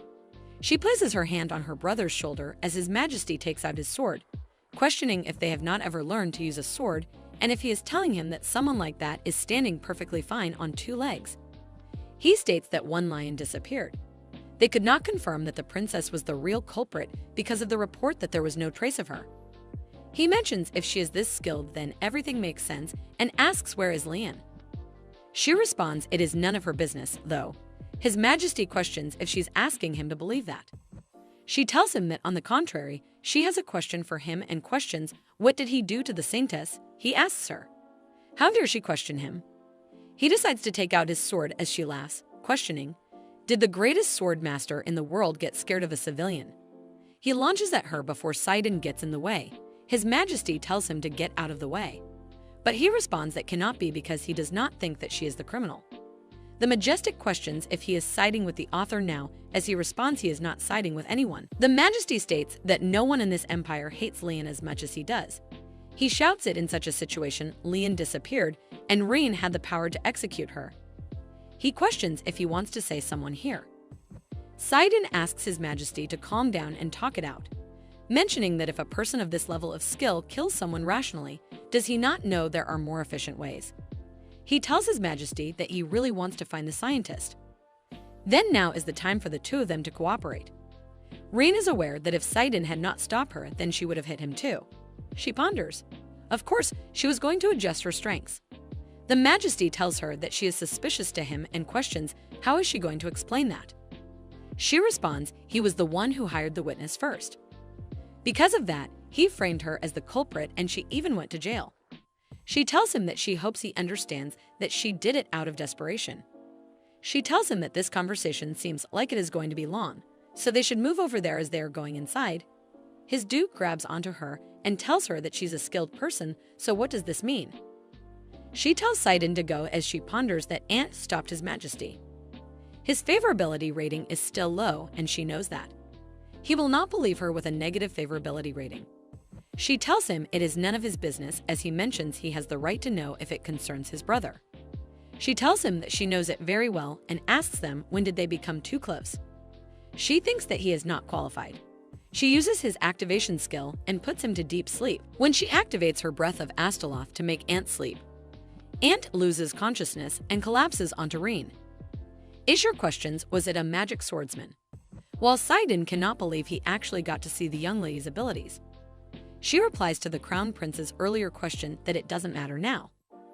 Isn't he here to take down the article? Ishur reminds her that the situation is also important and wants her to answer properly. He questions what is that power? Has she really sold her soul to the devil? Rein raises her hand in the air in a dismissive way, taunting that she sold her soul to. This is what happened after dying about 58 times and coming back to life. Ishur's face contorts into anger as he utters, playing with words looks like she can afford it. She believes even if she tells him, it's still gonna be a mess. He then alters his inquiry to inquire about how many types of magic she can use, adding that even if it's an energy that can withstand it, he thinks she can use the sword quite well and wants to know to what level. She asks why does she have to explain her abilities to him one by one. Moreover, she thinks he's misunderstanding something. She did not become his subordinate because the goal of finding the saint was the same. He shrugs it off and says okay, he won't ask more questions about her skills, but why did she hide it? Because he believes if it was known that she was a magic swordswoman, she would have been treated well. It would have been possible to succeed to the dukedom or receive a title and start a new family rather than treating Marcus as a shame like now. She becomes angry, thinking is he trying to say that the reason she is called a shame is because she is considered weak. The principle of the law of the jungle, the strong prey on the weak and rule over them. According to the words of the tempter, the world is crazy about the law of the jungle. The original owner of this continent was a monster. Demonic beasts reproduce faster and are stronger than humans, but humans are smart. The humans who joined hands pushed out the monsters, built walls, and created a country. Monsters were pushed out of the borders drawn by humans, and the sovereignty of the continent was taken away. In this way, the human era opened and a period of revival began. Humans stood across the border and pointed their swords at each other over the resources of a land where danger had disappeared. The rule was to subdue monsters and war with humans. It was the Iramdisha Empire that grew in size by pursuing the law of the fittest. She thinks in a world where war and competition are frequent, it's also why this family has turned to power. There's also the fact that the Crown Prince prioritizes the newly minted powerhouse over his fiance. She also thinks how a young daughter is treated as a disgrace to her family because she is considered weak, and it's because of the strangeness of this world. She says, is it so if she had just revealed her powers, she could have aimed for the position of Marcus' successor? The Crown Prince adds, and he wouldn't have to face this boring ridicule. However, she lets him know she is not interested in anything His Highness said. She questions what one would do when they become the successors, and setting up a new family is just a hassle. She adds that about power and honor, she actually is really just tired. She gently nudges Ant, who is unconscious on the chair, causing both him and the chair to topple over. She claims to those who don't know how to measure a person's value other than strength, she has no intention of being treated well by them. Her eyes harden as she reminds him. He ignored her, belittled her, did not treat her like a person. She thinks it's a little bit useful, because she feels more like she has become more useful and stronger, but it's gross to think of people treating her like the palm of their hand. Ishur says just for that reason, still sounds like she doesn't know anything about the world. She smirks and says, "What about the world?" She taunts him that she feels regret dripping from what she said earlier. What if she had agreed with him? Would he have taken advantage of her by bethroning her instead of a saint? He stands up abruptly and slams his hand on the table, his eyes ablaze with red fury and his face contorted in anger. She teases him. What? He is angry. Doesn't he think she told the truth? He turns his attention to Sidon and calls him for his rescue, however, he just feigns ignorance. She tells him not to blame Sidon and reminds him of that in the first place. Sidon didn't even swear loyalty to His Highness. She also clarifies that she is not at all interested in what the relationship between His Highness and the saint was, because proving her innocence is more important to her. She sighs because she misses her dog and wants to go back quickly and see him. Her eyes widen with determination as she convinces herself to move on quickly. Oak. She tells herself to focus again. It doesn't matter if she's strong or not. She points an accusatory finger at him and tells him she is not the real culprit. She will send him an article as well. She knows the simplest way to remove suspicion of murder is borrowing the words of someone with more credibility than her. Just like the Crown Prince. He asks her, is she really innocent? But she utters rather she would like to ask His Majesty the other way, raking his hand through his hair in urgency. He questions if she thinks he is crazy. She is his finance, and why would he kill the person who would one day become the Empress of the Empire? She silently whispers there was a reason to kill. The saint wanted to leave him. She adds the Crown Prince is suspicious of him. She understands. She guesses the idea was to catch him first, since he had done something so far. But if his intention is to blame her for what he did, he definitely doesn't want to go along with it. She lets him know publishing the article would be a counterattack while proving her innocence, because they would have to bring out a new suspect, the Crown Prince. She declares from now on, she will check one by one to see if he's truly innocent. Why doesn't he show off his insights? Ishur's eyes blaze with intensity as he says he doesn't know where she heard such nonsense, but it's gibberish. She questions, is there a proof, because it could be true. He failed to coerce the saint who was about to leave, and all that His Highness could gain from marrying the saint would have vanished like a midsummer night's dream, so in the end, he ended up killing her. His teeth clenched tightly together, a testament to the intensity of his anger. But on the other hand, she remains calm and smiles gracefully, questioning what he thinks of her hypothesis. He shouts at her, claiming that the saint has never tried to leave him. In response, she questions, is there evidence, His Highness? Because she can prove and show evidence that it's not her. His entire body trembles, his eyes blazing red with fury as he sternly warns her to listen carefully. He states, let him make it clear if there's anyone truly innocent in this world, it would be him. She observes his emotions are flowing very roughly lately, and if she were the culprit, she wouldn't fluctuate to this extent. She asks all the other people in the system, would they all think should she trust him? But they are all sulking because of how she treated them earlier. She expresses her displeasure and says, what's with these old men? Surrender and call them cowards. She raises her hands in a shrug-it-off manner and says, fine, this will never end like this, and offers him to call a temporary truce and to take a step back. She tells him to call off his knights, and Shude releases Envoy. He mutters that's not within his authority. She reminds him, isn't it His Highness who's in charge of the investigation into the saint's disappearance? He sighs and says even if he takes responsibility, he needs conclusive evidence that it's not her. She thinks he's always making such a fuss. She puts a paper on the table and questions, would this suffice then? And let them know it's the last place the saint was found in. She clarifies this is the evidence that the saint was alive until recently, and isn't this more significant than anything else? She reveals it's because the reason for the saint's disappearance was the fact that she vanished from Messiah's territory, which had to become a site of unrest. She states while she was detained underground, the saint was spotted in another area. She smiles maniacally, claiming that with all that, if the saint isn't, that it means she is innocent. On the other hand, Ishur doesn't seem as pleased and demands to know where did she get this information from. She frowns because is he really just concerned about the source of information here? The King of Waves and Healing looks disappointed, wishing he had found it sooner, but Rein assures him it's not his fault. After a moment of silence, the Crown Prince states if they truly can find the traces of the Saint Care, the suspicion will be lifted. She reminds him they still need to verify it. However, he tells her to wait here until then. This causes her to seethe with fury as she ponders, what the hell is this guy trying to do, sneaking in an extra spoonful of information into what she has gathered? Ishur tells her it seems like she's not understanding the current situation, but even if she suspects him, she's currently the most likely suspect. She employs her magic to sear the address onto his hand. She tells him he's the one who seems to be not understanding the situation. She still believes he is the most likely suspect, and this is the information she has found herself. She smiles and says they should compromise and go together since they're both suspicious of each other. It's better than dying alone, right?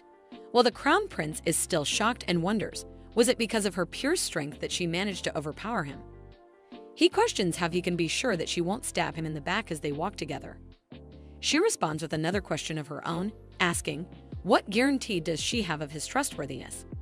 She adds, to be honest, if she had intended to kill the saint, would she be dead by now? As he is aware of her abilities now.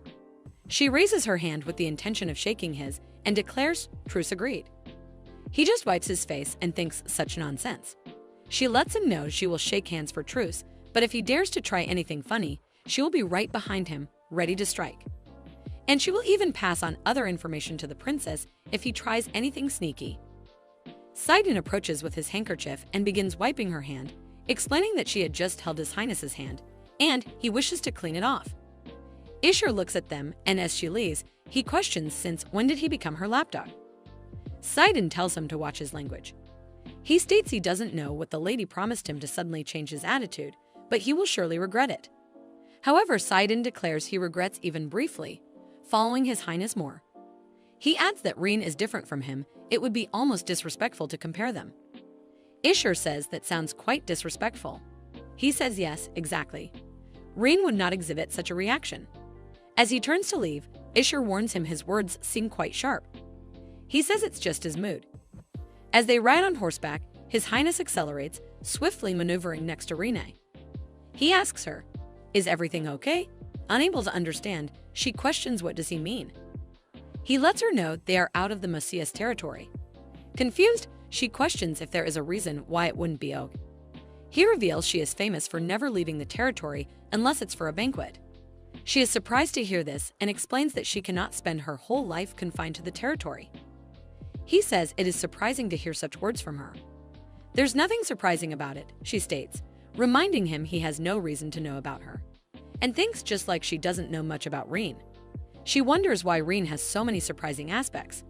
She thought she was just a stubborn villain, but the more she knows, the more complicated she seems. He claims he knows enough about her to know that she doesn't usually wear such clothes. She never wears anything other than dresses. She tells him no, she actually prefers these clothes and feels a bit sorry for Rein for changing her taste. But honestly, Rein has been wearing dresses all this time and all the clothes she is wearing now is from Ant. Ishur wants to know if that is the case, why didn't she dress like that before? She asks, why would she?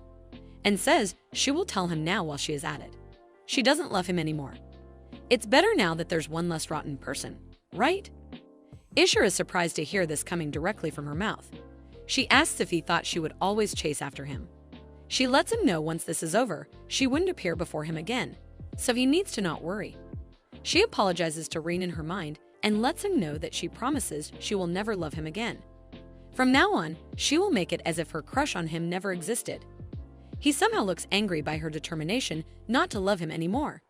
He asks what she is going to do from now on. She doesn't understand what he means by that. He asks if she is planning to cling to someone else like she did to him. It's not Sidon, or is it? The Lord of Temptation senses a strange aura. Annoyed, she questions, what on earth is he talking about?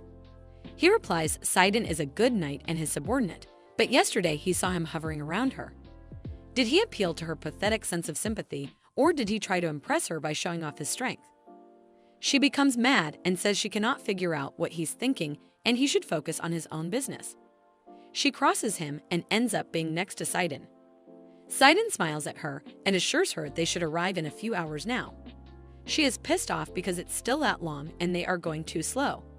He apologizes to her, but she mutters apologies should come from that direction and glances at the prince. She believes the more time passes, the more incomprehensible it becomes, really. He questions what she means, but she just mumbles to herself, why did she ever like that brat? She wonders how she should really stay away from these kinds of people. Sidon says with utmost seriousness that if only she gives the command, he will get rid of them. She says if that's what he was going to do, he should have done it earlier. However, she realizes it sounds like treason. Are they supposed to say it? He lets her know. He follows her, not the prince. She tells him it's still going to be treason. He notices she seems anxious and says he may be overthinking it, but she seems more anxious than usual. She tries to assure him it's probably because of her overthinking and just tells him not to worry. She's fine. She activates her Blessing of Water skill and eliminates all accumulated fatigue from Tasengja and enhances his physical abilities.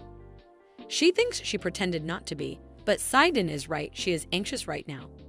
It's been quite a while since the main quest appeared and the completion of the special quest is approaching.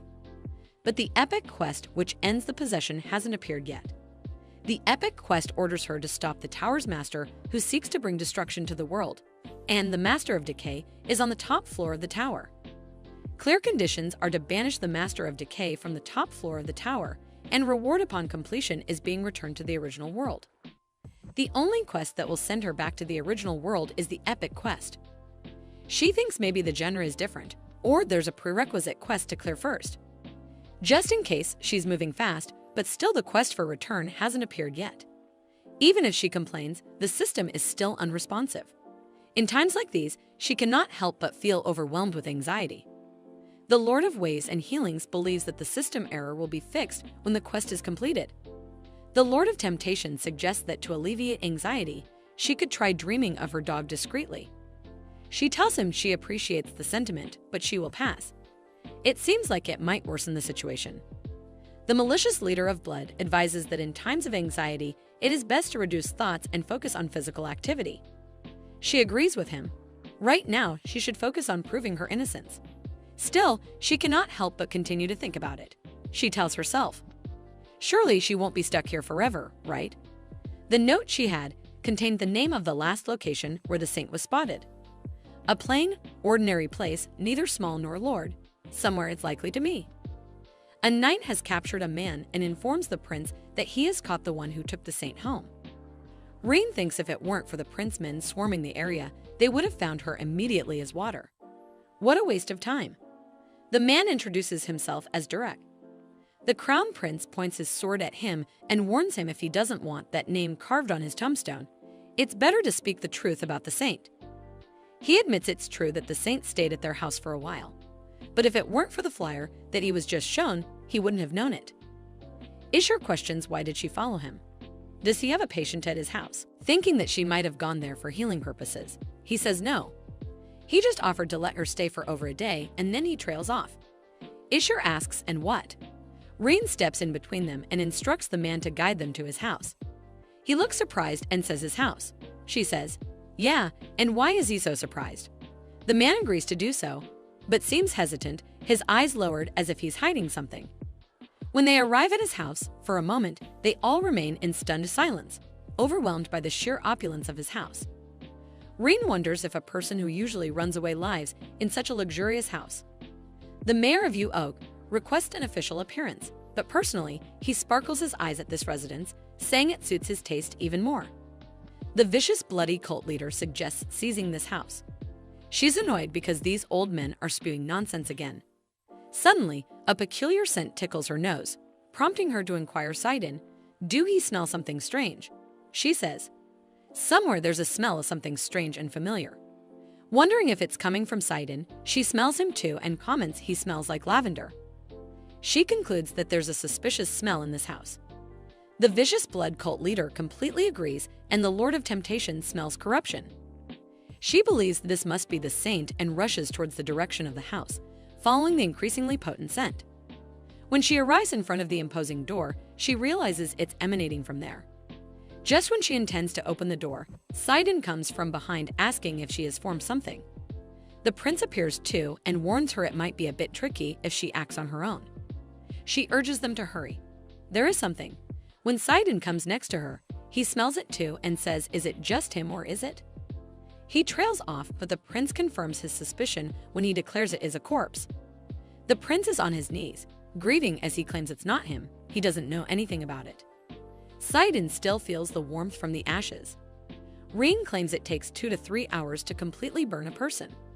Judging by the heat emanating from the corpse, it burned approximately 20 minutes ago. She is mad because when the corpse was burning, they were wandering around the village.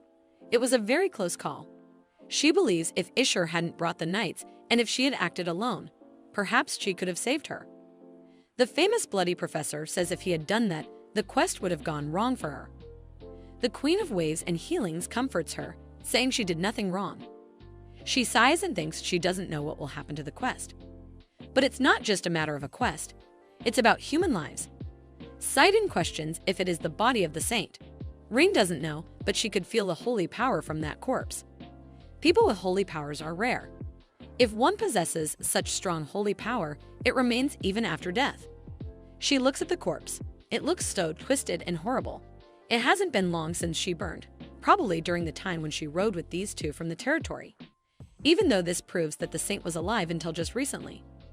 The prince silently whispers, why was she killed? What could she have possibly done wrong? He states this is the engagement ring he gave to her.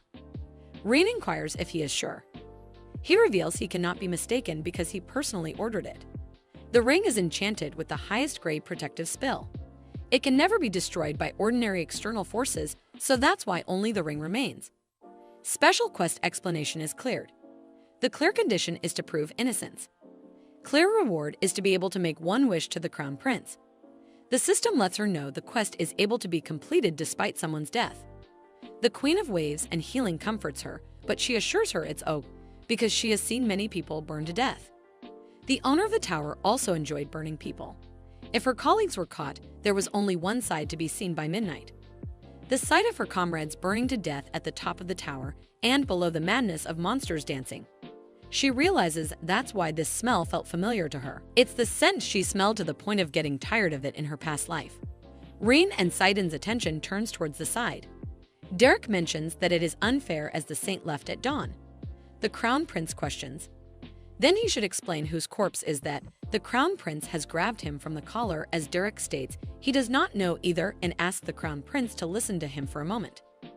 The crown prince lifts him up as he asks for help. Sidon intervenes, asking the crown prince to come down.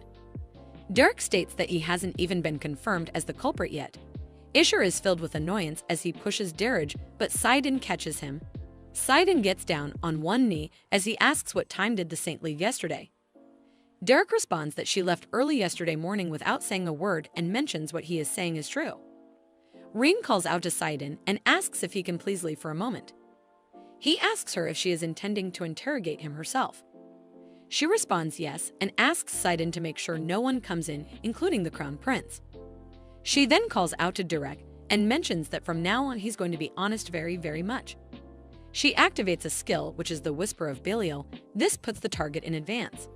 The effectiveness is inversely proportional to the target's mental resistance and, if interrupted during casting, the effect becomes unstable. She thinks that this skill is convenient, but there is a big risk if they choose the wrong target. That is why she cannot use it on someone as big as Sidon. She commands him to think about his last memory with the saint. He states that all he sees is darkness. She ponders that she thinks this guy will work well. He also states that he sees strong resentment too. She smirks, realizing that it seems like he has already been hit with a similar skill. Derek calls out to her and states that he cannot feel her holy power. She questions what as he states, this is not holy power, it is dark magic. She ponders that she is aware of that too, as a saint would not have gotten this far with just one demon. However, she thinks the fact that she can use skills related to demons, which are difficult to find, indicates that a skilled individual is involved for sure. She wonders about exactly who and what they're aiming for by committing such acts. The Queen of Waves and Herring raises her hand as she questions what is wrong. The Queen of Waves and Herring says that the Crown Prince is now trying to destroy evidence. Rein seems annoyed as she rushes to him. She calls out to him and mentions that he probably has something to say to her. Doesn't he? He questions what is she talking about. She argues that she slams the table, mentioning about the saint's will, stating that it was found. The Queen of Waves and Healing witnessed it through the eyes of the spirits. He questions if she has a spy within his knighthood. She responds no, they should just say it was a keen intuition. He tells her that her behavior cannot be simply explained by a keen intuition. He takes out his sword. As he mentions, it is clear that she is colluding with his knights or keeping an eye on him. He smiles before he places his sword at her neck. He tells her he does not like either option. She smirks, questioning what can he do. If he were in her position, he probably would have done the same as she did. He states that he has never been in her position though, causing her to be annoyed. He tells her that the reason he did not show her the will was to protect her. She responds that it is quite bold of him to say that it is for her sake. He wonders if she can remain nonchalant after reading this as he hands her the will. She takes it away from him as it is written that during that time her life was stained like a white cloth for the mission for the Empire and for those who trust her. She couldn't say anything until now, but she cannot bear it any longer. She continues to read it as it is said a false engagement with someone who does not love her, someone who wants to kill her because of that engagement. These two facts began to gnaw at her soul. But even so, she was able to forgive those two people. No matter how much they hurt her, she can willingly love them. However, there was someone she could not forgive. The one being swayed by the situation is none other than her. Therefore, before Rein clenches her fist, she mentions that they are done for as they have boarded a sinking ship now. And that ship is sinking completely. He states that he has no idea what she's talking about. She yells at him, questioning, what is he saying? If the world finds out about this accusation, he and she both are finished. She is aware her quest, too, will be finished. Her main quest, which told her that she has now possessed the body of Reincarnates, the infamous daughter of the highest-ranking martial artist in the Lamdisa Empire. Her clear conditions were to reach fame, clear reward. She is aware that sub-quests had a couple of failures without significant consequences. But for the main quest, the aftermath of failure is unpredictable. Moreover, the clear reward is the item she needs most right now. She's aware that she has been so careful in trying to follow the original novel. She knows that she has not the time to carefully step on a stepping stone. She's the type to break it. Lord of Temperatures asks if breaking the stepping stone would not actually make things worse. She ponders, as she expected. Things are about to go downhill soon, and she needs to do something about it. The Crown Prince tells her that as long as she keeps quiet about it, there would not be any leaks. She trembles as she continues that this is not something Lion would do, as Lion was so stubbornly attached to him. She mentions that someone must have intervened and manipulated this and asks if he still does not feel a sense of crisis. She wonders, and that too by a skilled individual with ill intentions towards Lion and the Crown Prince. He tells her that all his knights are tight-lipped and he will not announce anything about the corpse until he can confirm if it is really Lion. She looks at him as she wonders if he has a brain in his head. She points at him as she mentions, if he is so confident about it, then how about he makes a bet? The bet about whether the contents of this will spread or not. He smirks as he questions if she wants to bet in the current situation. She asks, is it only him who does not understand the current situation?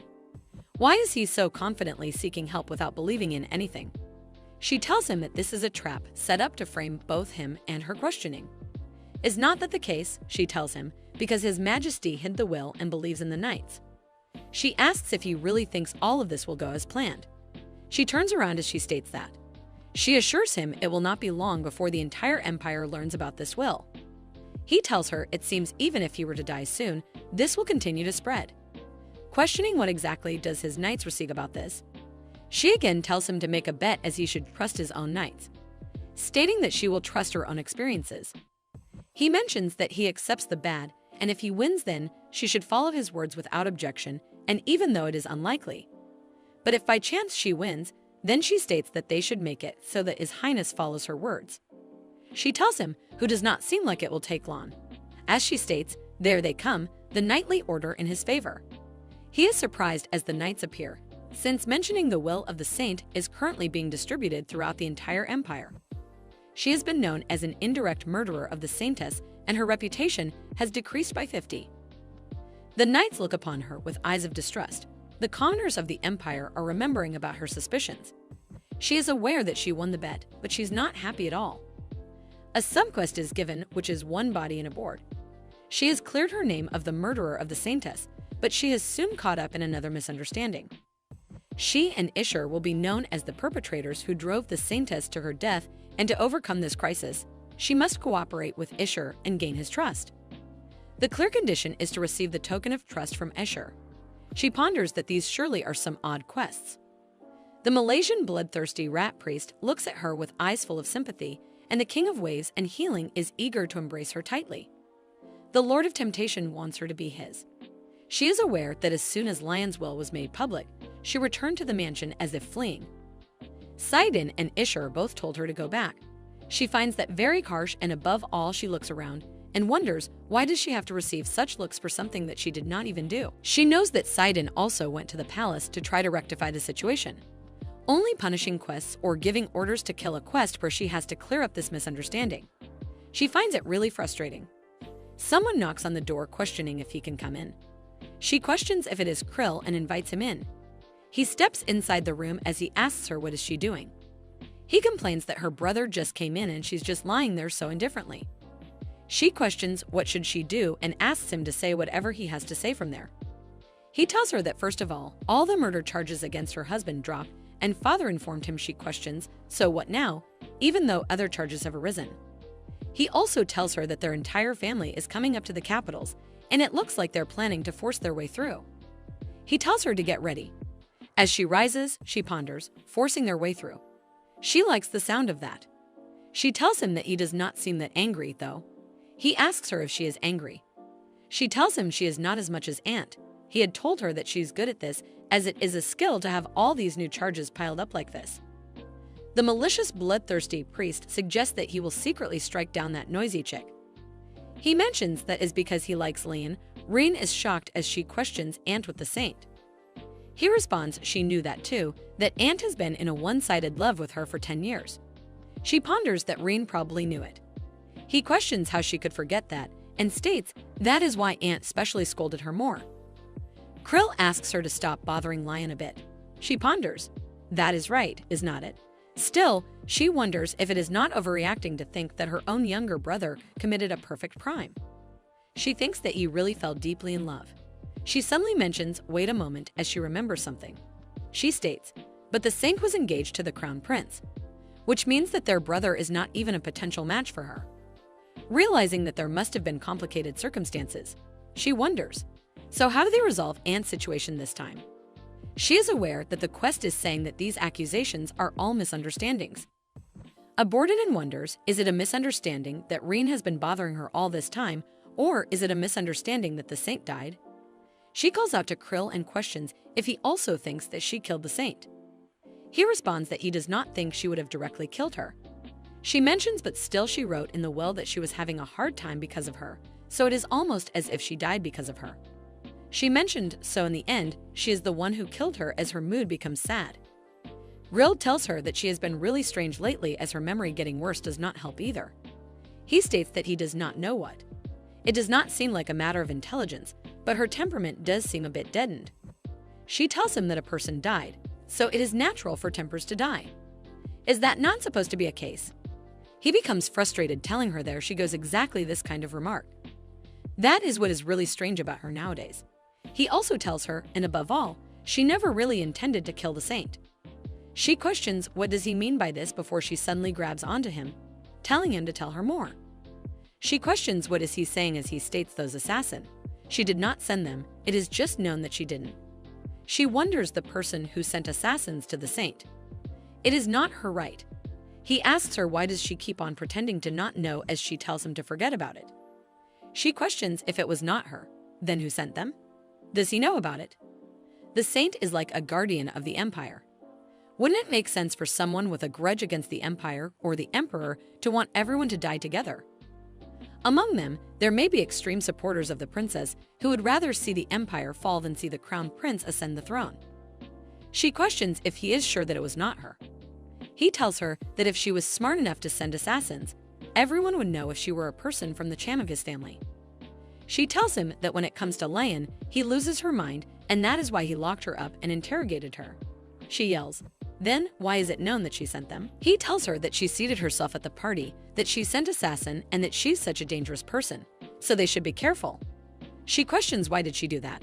As he responds, how would he know? She begins to hate him as she questions.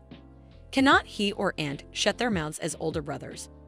Mentioning if she were not knave, they both should have made efforts. The seducing Lord warns that the sword under her pillow is sharp. The King of Waves and Healing is preparing to heal Kirill. She ponders that according to Kirill's Rein has twisted someone else's sin onto himself.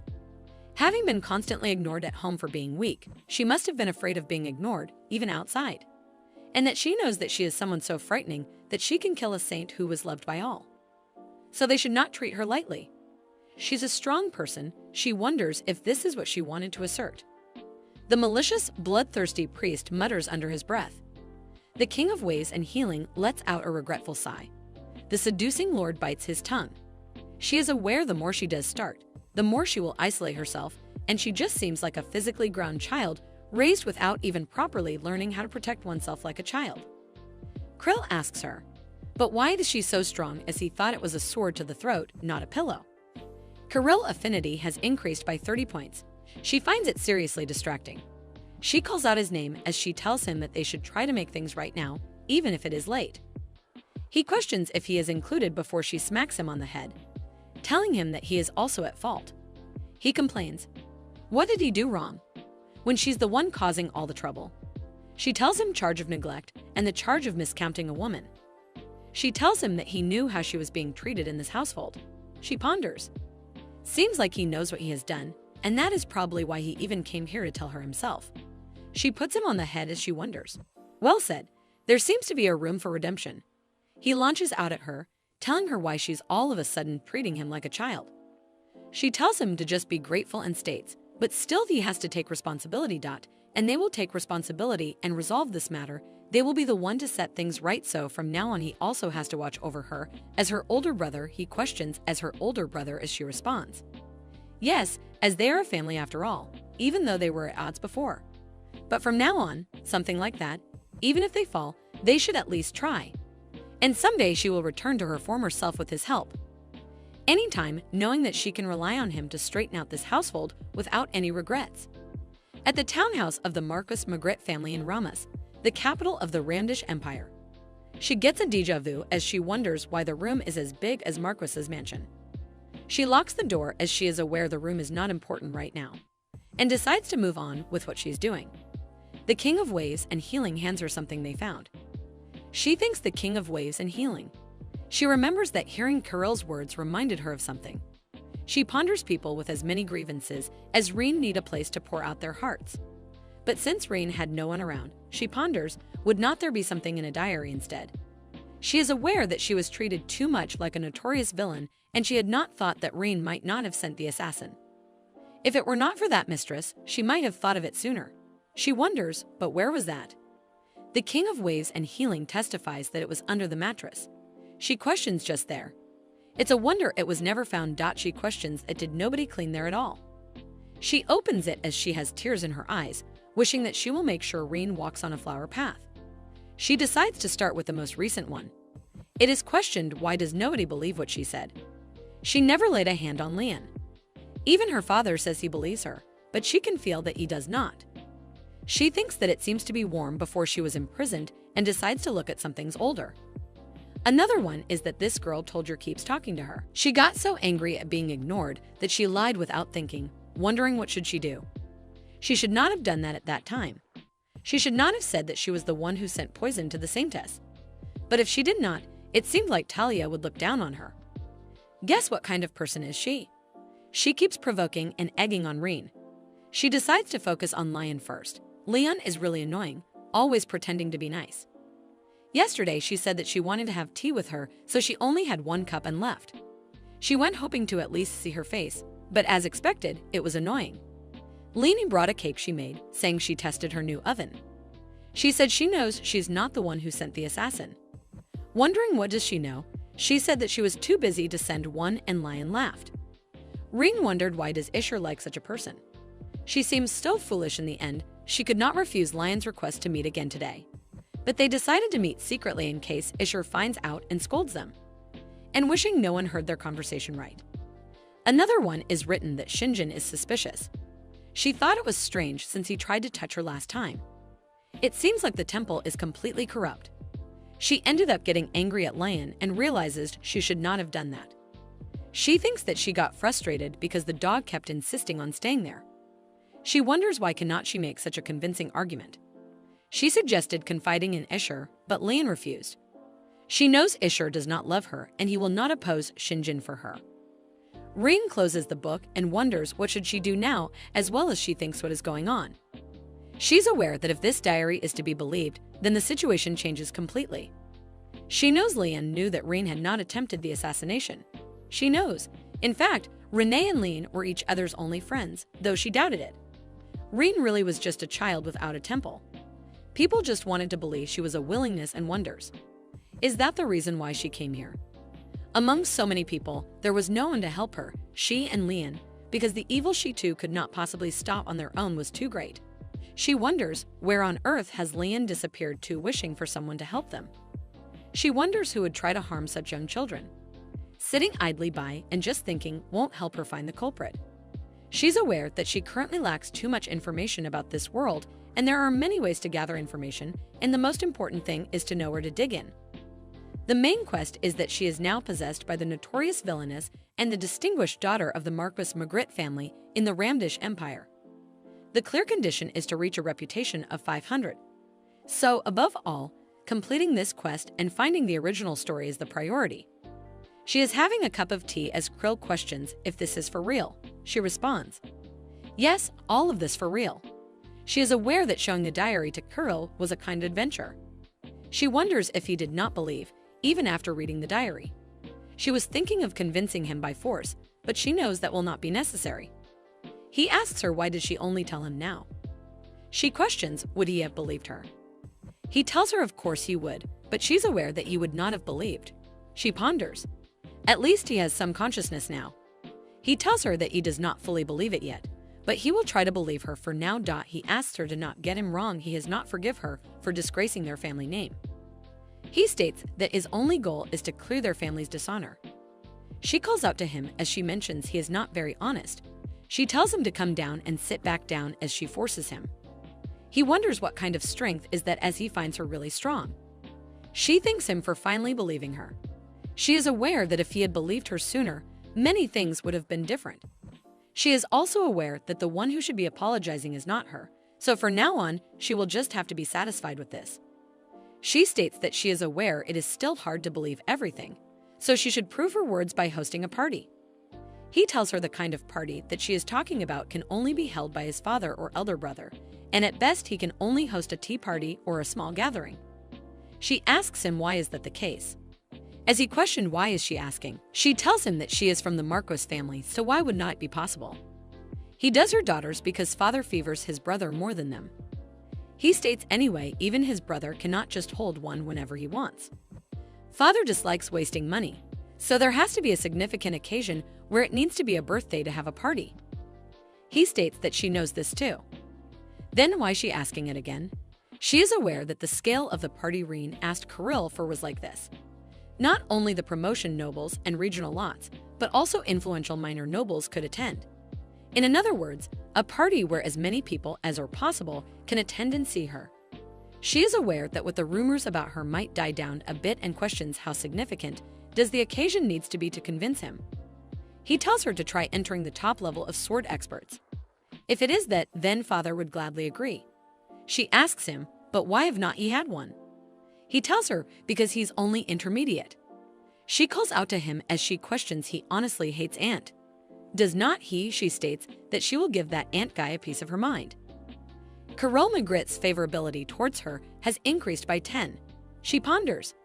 This guy really wears his thoughts on his face as he questions. How is she going to do that? She smirks as she states she can do it. He finds it strange, wondering why does he feel a chill down his spine as if he is facing a demon. The Lord of Temptation smiles wickedly. She tells him that he could just do that top-level thing or whatever. The King of Waves and Healing shakes their head in disapproval, and the cruel blood priest looks at the victim and licks their lips. In the evening, murmurs spread among the gathered guests. One of them mocks that even if the rich go bankrupt, they can still maintain their wealth until the third generation. It seems evident that the Marcus family, whom they know well, must be swimming in money. Another guest notices a couple dancing. It is none other than Isher and Reen. A woman in the group smirks, finding it ridiculous that the Marcus family continues to protect their own kind. She questions whether they are unaware of the rumors swirling in the capital. The group laughs, amused at the thought that the true protagonist of the party believes the event is actually about them. Technically, this gathering is meant to celebrate the Marcus family's recent achievement, reaching the highest level of sword expertise. It was the Marcus family that defeated the former vice commander of the Imperial Guard, who was known to be a top-tier warrior. When questioned, the former vice commander himself admitted that Carol Marcus was even purer in his swordsmanship than he had been.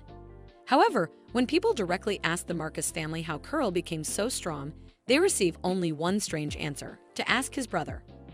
No one knows if this statement holds any truth, but it is the reason why so many have gathered here today. Some wonder if the Crown Prince's presence is also linked to this rumor. As Reen and the Isher continue their dance, Seddon watches them from a distance. Kirill, standing beside him, points out that the situation is about to become interesting. Observing Seddon's demeanor, Kirill questions whether he has any particular interest in his sister. Seddon, looking visibly gloomy, causes Kirill to wonder if he dislikes the idea that much. Dismissing the thought, Kirill jokingly tells him he was only kidding.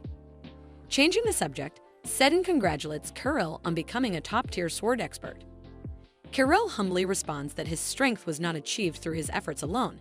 It was all thanks to Reen. He then questions whether Reen has ever told Seddon about that. Seddon, confused, asks what exactly he means, but before Kirill can respond, a group of people rushes toward him.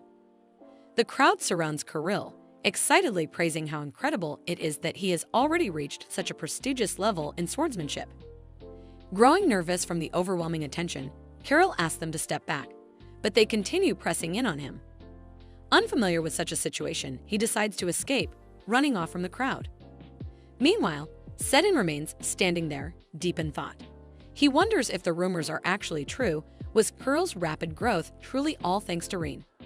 The idea of such a secret, one that allows someone to grow so strong in such a short period, is something he has never heard of before. He cannot help but wonder what Reen is thinking and wishes she would tell him the truth. Suddenly, a voice behind him interrupts his thoughts. Someone asks if he is enjoying the party. It is none other than Reen. He tells her that rumors are spreading rapidly and that all the prestigious families have gathered here tonight. In this situation, whatever she says will garner immense interest. This is good news, but Reen knows that mere interest will not be enough. The title she bears, the Killer of the Saint, the Pretender, the Ultimate Villain, the Possessor of Rare Information, has made her the center of attention. She plans to use this moment to her advantage. Slamming her foot onto the floor, she declares that from now on, she will take control of the situation. She knows that the spectacle must be grand enough to shock everyone if she wants to overturn her reputation in a single move. Seddon attempts to speak to her, but before he can, the Crown Prince approaches from behind, commenting that he has finally found her. He playfully remarks that everyone has been asking where his beautiful partner had disappeared to. He is so cheesy. Reen immediately scolds him for his nonsense. Seddon, gripping his wine glass tightly, tells Reen that she can leave. He will stay behind and hold his ground. Before walking away, Reen assures him that she will return.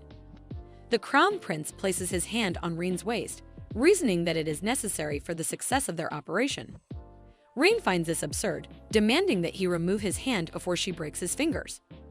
Seddon, watching the exchange, remembers when Reen once told him that people like them live shamelessly, believing in their own reputations and boldly doing things that others dislike.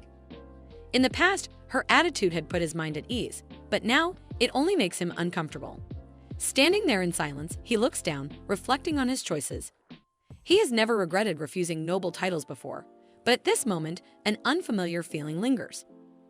Later, Reen raises a toast, thanking everyone for coming and celebrating Kirill, the new glory of the Marcus family. The room is filled with intense gazes, some filled with desire, others with suspicion.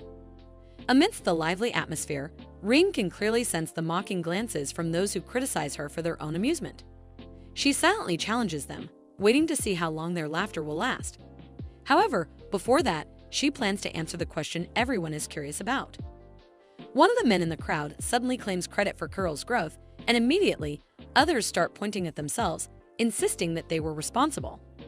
Seeing their desperation, Rein provokes them further, urging them to share the so-called secret if they know it. However, she points out that valuable knowledge is scarce and should not be given away so easily. The crowd murmurs in agreement, acknowledging that a secret of this caliber cannot simply be disclosed. However, they demand to know how they can believe her words. Rein clarifies that she is not saying she will monopolize the secret. She simply wants something in return, something that proves its true value. The crowd presses her, asking what exactly she seeks. With a calm yet deliberate tone, Rein declares that what she desires is the truth. From the crowd, a young woman steps forward, questioning what truth Rein is referring to. Rein immediately recognizes that she has achieved her goal. She has drawn out the person she was aiming for. Talia Cypress, the daughter of Viscount Cypress, mocks Rein's condition, calling it broad and abstract. Rein realizes that Talia had been watching everything from the shadows, only now choosing to reveal herself. This woman appears repeatedly in Rein's diary, yet not everything written there tells the full story. Rein recalls the documents Seddon once gave her, documents that revealed Talia as the person who had turned her into the most despised villain in the Empire. It is no surprise. After all, red-haired girls are baddies. Rein, keeping her composure, asks Talia what exactly she wants to say.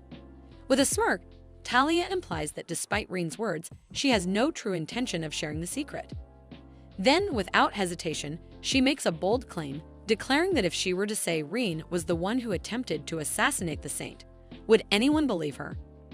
The crowd stirs and Isher, standing nearby, attempts to intervene, but Rein stops him. She calmly asks Talia if she intends to stain the honor of the Marcus family while standing within their estate. Until now, Rein has been taken advantage of in such situations, but tonight, things are different. Talia, still smirking, mocks Rein, remarking that it is surprising to see her suddenly care about her family's honor when she is known as the disgrace of House Marcus. She wonders if Rein will refuse to accept the truth this time as well. However, Rein does not falter. Smiling coldly, she prepares herself for battle. She is not about to lose a verbal duel to a mere newborn. Rein replies that Talia's point makes sense, but the truth is also abstract. Depending on who receives it, it can turn into a lie. However, Rein has no intention of changing the condition, as it would not be fun to give away the secret for free. Talia, clearly irritated, senses that something is off. One of the men questions whether any truth would be acceptable. Rein responds that she will judge whether it is satisfying, and if it is despicable, then what would she do? After all, value comes from rarity. In that sense, she concludes that his truth is not satisfactory, and he is disqualified. Talia senses that this is not the real Rein. She has changed completely. Rein challenges the crowd to try harder. The murmuring among the attendees grows, uncertainty filling the air. Witnessing the commotion, Isher claps his hands to quiet them down. He had not intended to interfere in the Marcus banquet, but listening to this from the beginning, he finds it all rather rude. Talia, feigning innocence, claims she had no intention of offending him, but then points out that even he must have suspicions about Rein. After all, she is one of those who adored the saintess, so how could she stand by and let people deceive him once again? Her anger flaring, she accuses Rein of attempting to assassinate the saintess simply because she was the crown prince's fiancée. She further claims that the scene of Rein and the crown prince together might be another deception. The crowd, already filled with doubt, quickly echoes her words, arguing that Rein's past cannot be erased so easily and that the so-called secret could very well be a lie. The same people who were desperate to uncover the secret just moments ago now turn against her with ease, showing how low Rein's reputation truly is. Isher, unable to endure anymore, steps forward and announces that the body found was not Leanne's, it was all fabricated. He had not planned to reveal this here, but with the rumors running rampant, he had no choice but to set the record straight.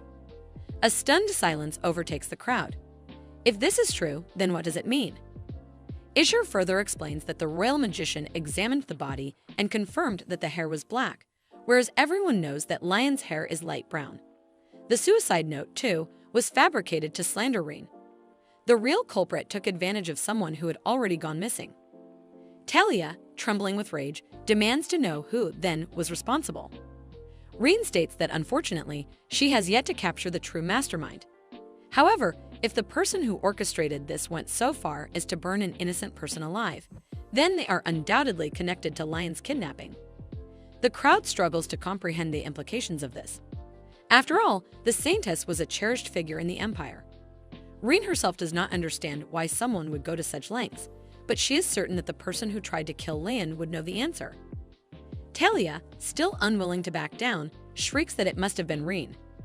Narrowing her eyes, Rein turns her gaze toward her and calls out her name, Talia Cypress. She then declares that the one who has been sending assassins after Lian is none other than Talia herself. Talia, despite being the daughter of a count's family, had always been envious of Lian. Like her, Lian was a noble lady, but unlike her, Lian was chosen by Balua as the Saintess. Talia had been born with magical abilities, making her one of the few noble ladies of her generation to possess such talent. Naturally, she had attracted admiration and attention, but all of that changed in an instant with the birth of the Empire's Saintess. The admiration she once received vanished as quickly as melting snow. Talia resented Lian deeply. Even Lian's gentle and humble nature felt like an insult to her, an unbearable display of arrogance. While Talia saw herself as the rightful center of attention, the people only cared about venerating Lian as the Saintess. When the universally beloved Saintess announced her engagement to the Crown Prince, Talia's jealousy twisted into something even darker. It was as if her insides were being wrenched apart. However, she knew the consequences of acting against the Crown Prince's fiancé, so she looked elsewhere. When she first heard the rumors about Rein, Talia was fascinated. The infamous villainess, the only daughter of the Empire's Duke family, a woman who dared to defy the Crown Prince's authority. Rein was the perfect villainess, the kind of woman Talia admired. But when she met Rein in person, she found nothing but a coward pretending to be strong. Feeling betrayed by her own expectations, she decided to act in accordance with her nature. She pinned everything she had done onto Rein, ensuring that all of Rein's crimes would be blamed on her. Harassing the detestable Lian while burying Rein, two birds, one stone. That was how Talia had lived. But now, confronted by Rein, she finds herself speechless. Talia scoffs at Rein's accusations, calling them absurd and demanding evidence. Rein, unfazed, states that the evidence is standing before her, every single person in this hall. A murmur runs through the crowd as their gazes sharpen, scrutinizing Talia. Leaning forward, Rein reminds Talia of the secret she promised to reveal, the truth that could elevate someone to the rank of a top-tier sword expert. One of the men in the crowd tries to mutter something. Tis the exhilaration of overturning an underestimated opponent, of shattering boredom completely, and the emergence of a kindred spirit. Talia stares at Rein, a strange admiration flickering in her eyes. Rein, noticing this, wonders if Talia is a pervert for looking at her like that. From a distance, Isher watches the scene unfold. Unlike before, Rein is now able to suppress her opponents without even blinking. When he first allied with her, he never expected her to be this useful. A few days ago, near the Sadalim's forest, Rein reminds Isher of their bet, just as she had declared that she would make it known far and wide. Now, all the citizens are aware of it, and she insists that it would be best if he simply follows through with her words.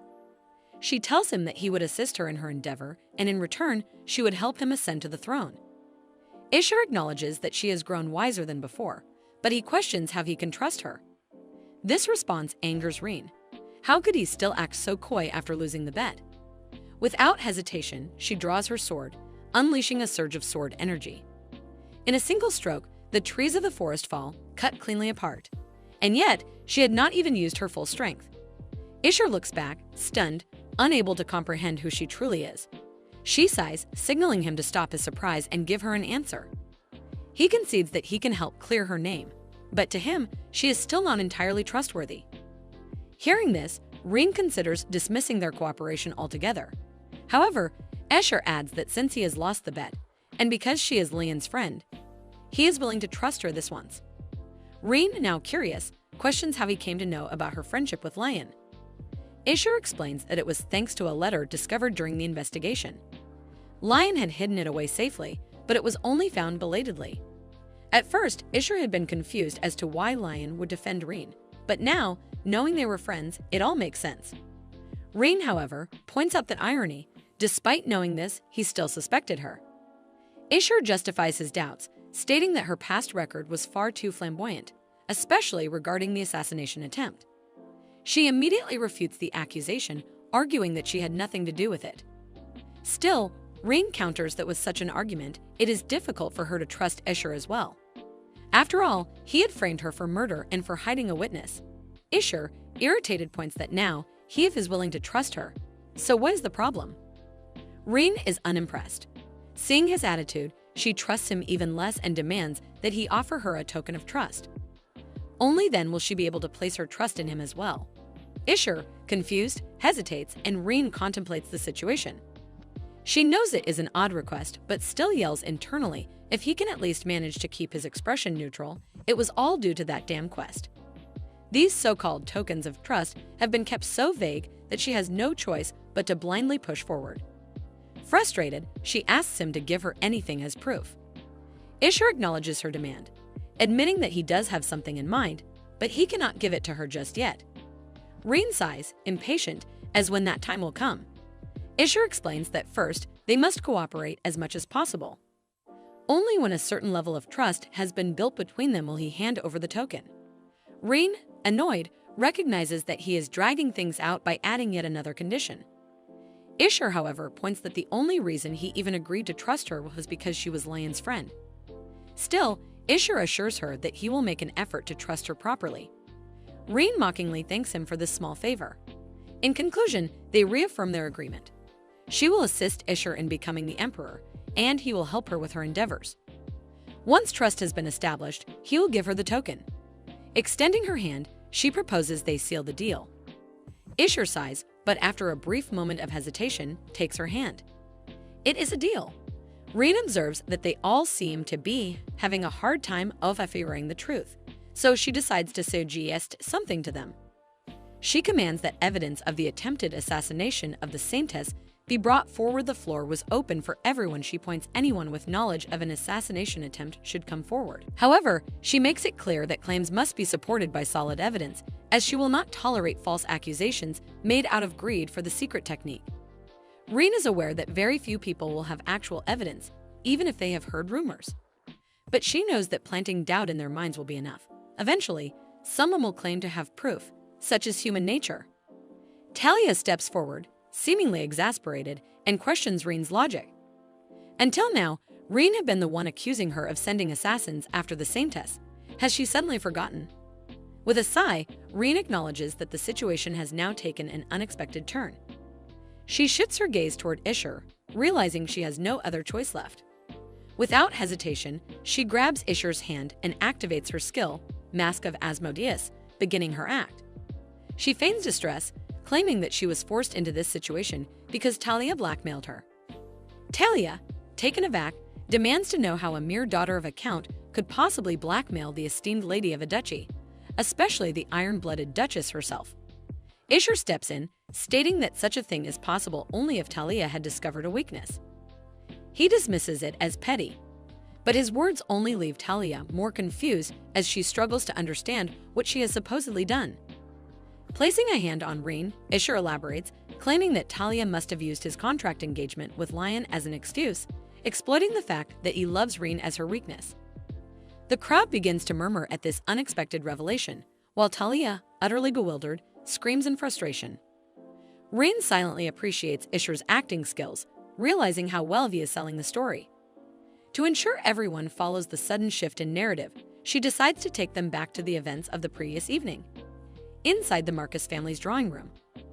That evening, Isher had understood that he needed to help clear Rein's name, but he still wondered why he had to go to such lengths.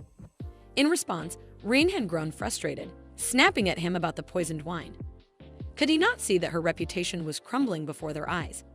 He had questioned whether she truly intended to use such drastic means, knowing the wine was poisoned.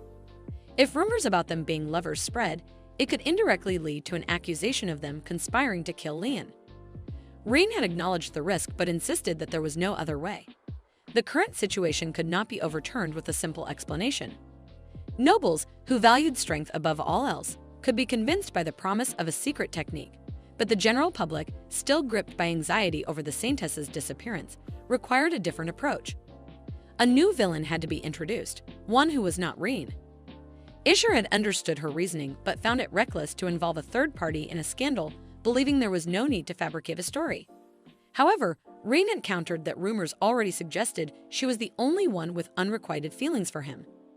Due to the contents of the political marriage letter, people were speculating that their relationship was more than it appeared. While nobles, having witnessed how coldly Ishur treated her, might dismiss the rumors, the same could not be said for commoners.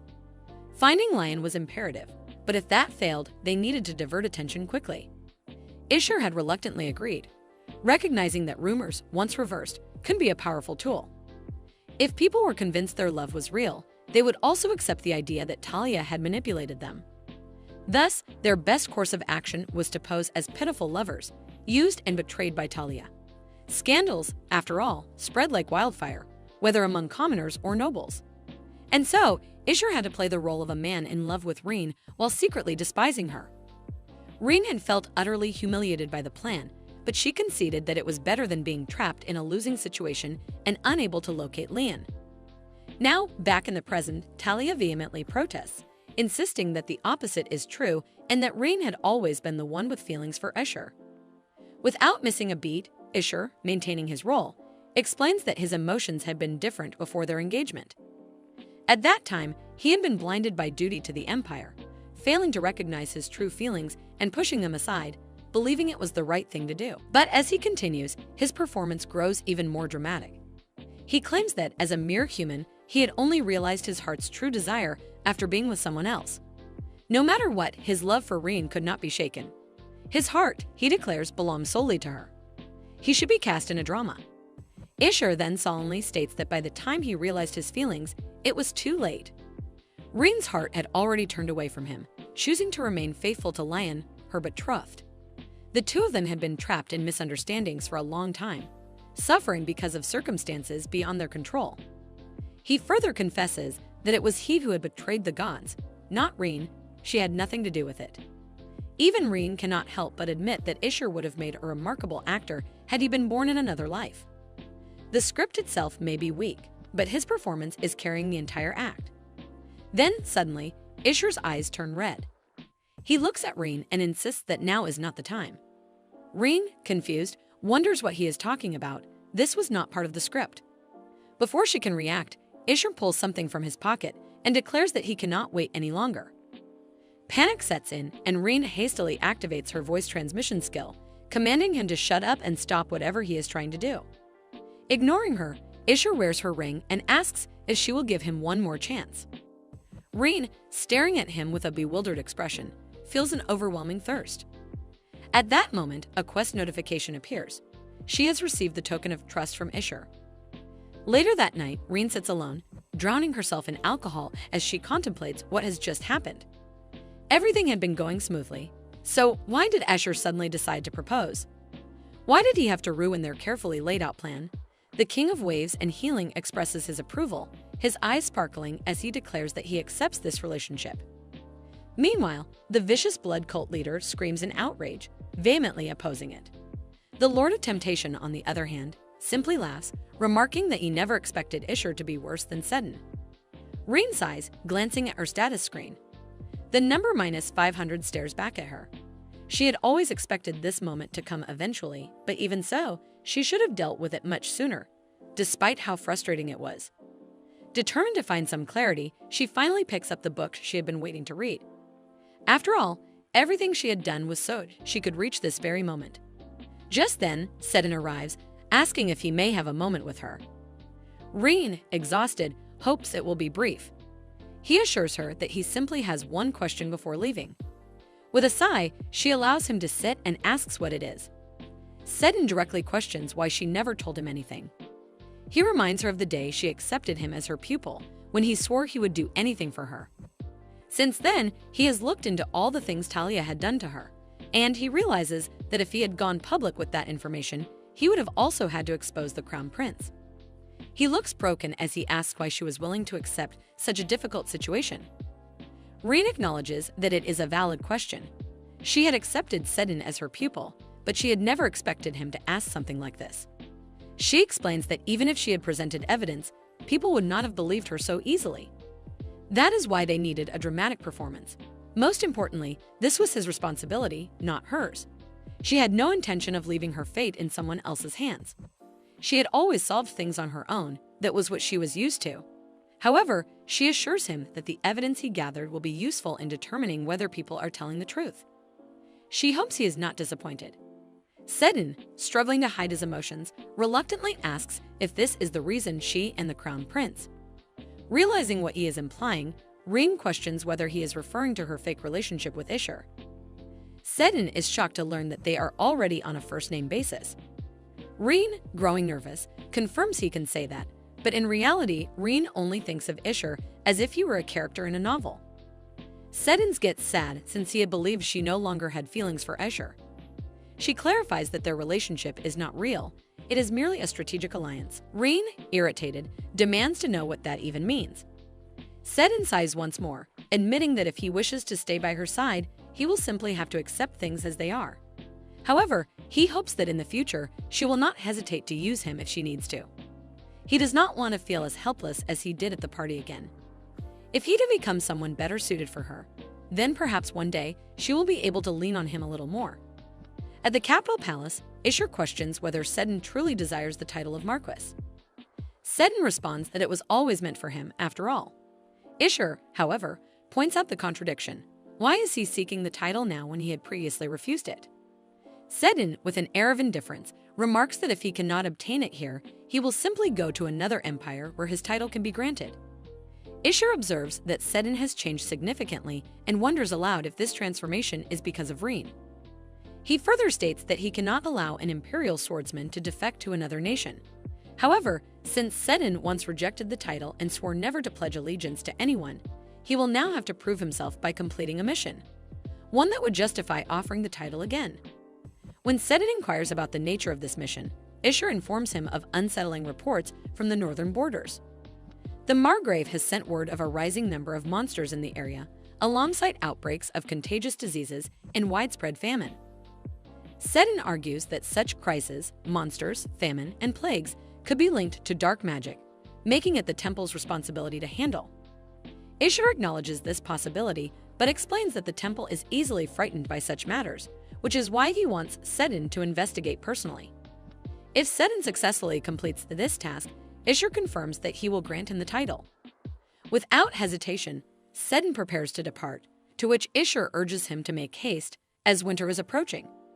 As Sedin turns to leave, Ishur suddenly calls out to him, questioning if Reen is truly the reason behind his change of heart, the reason he now desires the title he once refused.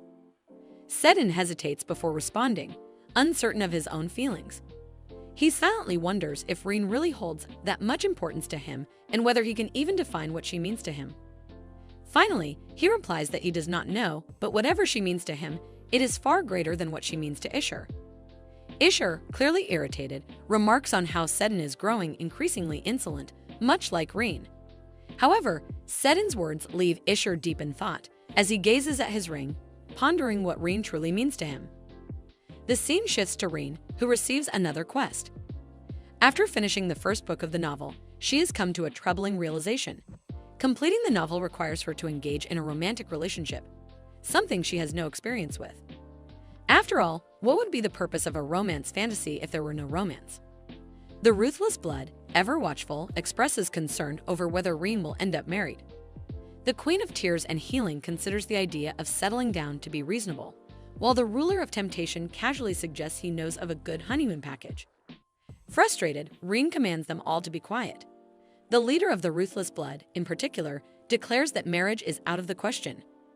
Reen, exasperated, points out that even if she were to marry the prince, does anyone truly believe she would be happy?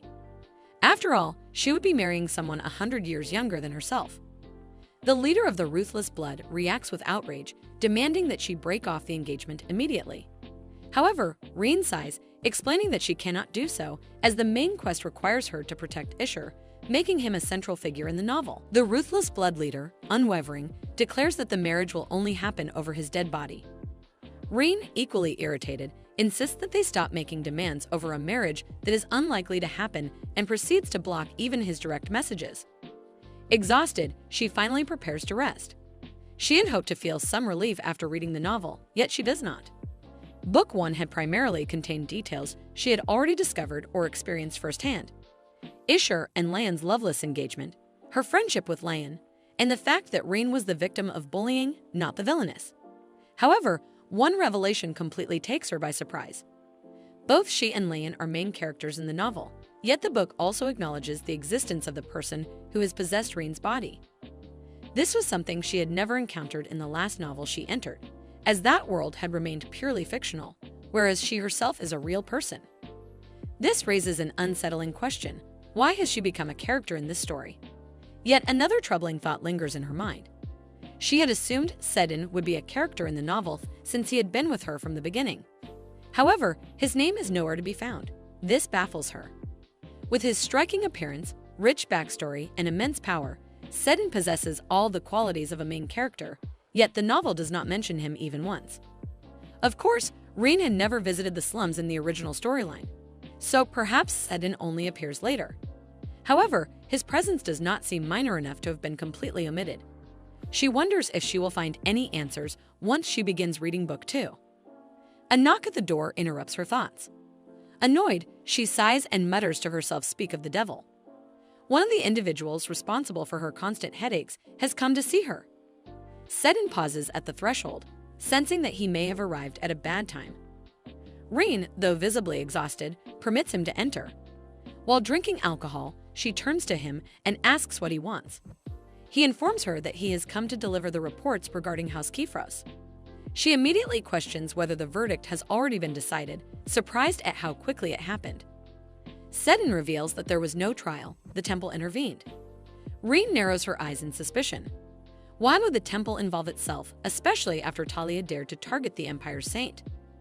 Angrily, she recalls how the temple had ignored Lan's suffering when she had been in real danger, yet now they choose to step in. Sedin explains that it was the saint herself who requested leniency, claiming that she was fine and that no punishment was necessary. Lan truly is a saint. She contemplates whether she should round up the entire temple for this. Suddenly, realization strikes her. If Lan had requested punishment, it would have led to Rein being imprisoned as well. Lan had done this for her friend. Sedin, noticing her change in demeanor, asks if she is all right. She dismisses his concern and inquires about the temple's reasoning. Sedin reveals their true motives. By intervening, the temple gained several advantages. They publicly aligned themselves with the prince, used the opportunity to execute Count and Countess Kifros, key figures in the princess's faction, and secured a merciful image by sending Talia to a convent under the pretense that she was still a young lady. Furthermore, they justified their past silence on assassination attempts against Lan by attributing it to Lan's boundless mercy. This entire ordeal allowed them to demonstrate their continued power, showing that they could still influence noble trials and enforce executions. Rein, growing irritated, mutters that the temple says one thing but thinks another. This is precisely why she dislikes religious figures. Just in case, she instructs Sedin to find out which convent Talia has been sent to. To acknowledge his efforts, she hands Sedin a drink and praises his hard work. However, Sedin remains concerned. He questions whether she is truly all right with the outcome, as she never received a proper apology. The temple handled everything according to its own agenda. Rein shrugs it off. There is no point in being upset now. What's done is done. She admits that, ultimately, she lacks the authority to punish Talia. The one who truly deserved an apology was the real Rein, not her. Sedin suddenly calls her name, snapping her out of her thoughts. He informs her that he will be absent for some time. When she questions whether he is busy, he vaguely responds that she could say that. Silence follows, making it clear that he does not intend to elaborate. Eventually, he explains that he has received reports of strange occurrences near the border and will be traveling north to investigate. Rein, intrigued, asks for more details. He describes traces of dark magic appearing intermittently, but there is something particularly unusual about this case. Some individuals have reported hallucinations, visions of a tower. A horrifying realization dawns upon Rein. Her eyes widen as the rain begins to fall outside. Her hands tremble slightly as she digs her nails into the sofa, willing herself to remain calm. She cannot confirm anything yet. Forcing herself to speak, she demands a description of the tower. Sedin, startled by her reaction, hesitates before answering. Witnesses describe it as an impossibly tall black tower, stretching so high into the sky that its top cannot be seen. Rein immediately grabs Sedin and declares that she must go to the tower. There are things Rein sees when she closes her eyes. A black tower piercing through the clouds, monsters hunting humans, and people running like mad to survive. But the most sickening sight of all is the sacrifices, good people throwing themselves into the throes of death to save others. The countless moments when a sacrifice becomes inevitable. Yeon despises them all. Rein stands still when Sedin asks if she is all right. Patting his head, she assures him that she is fine. She finds it endearing that he doesn't even know what she is worried about, yet he still worries. They have finally arrived at the Empire's northern frontier, where the magic tower has been spotted. The Queen of Tears and Healing advises Rein not to overexert herself. But how could Rein not push herself when it is the magic tower they are dealing with? She knows full well what could happen if that appears. From behind, Isha requests Rein to show some manners, questioning how she can casually touch another man's head in the presence of her supposed lover.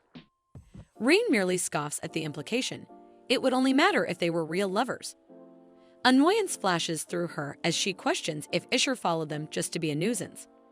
He, in turn, finds the answer obvious. Having two lovers disappear together would attract less attention than the absence of just one. Sedin, however, argues that the former would seem even more suspicious. Isher huffs in frustration, grumbling about how no one is ever on his side. At that moment, the Queen of Waves and Healing informs them that she has detected the tower. Rein is impressed. It has been found already. Without hesitation, she starts running, her senses sharpening as she feels the energy growing stronger. Yet something is different. There is more than one familiar energy within the magic tower, something both recognizable and foreign at the same time. The ruler of temptation acknowledges familiarity with both presences. Sedin, standing beside Rein, suddenly feels a dangerous force emanating from the tower. Isher, undeterred, prompts Rein to step forward, admitting that he himself has never felt such an energy before. As Sedin places a hand on Rein's shoulder, Isher immediately slaps it away. The two rivals begin bickering over who should protect her, much to Rein's exasperation. She swiftly smacks them both, forcing them to stop.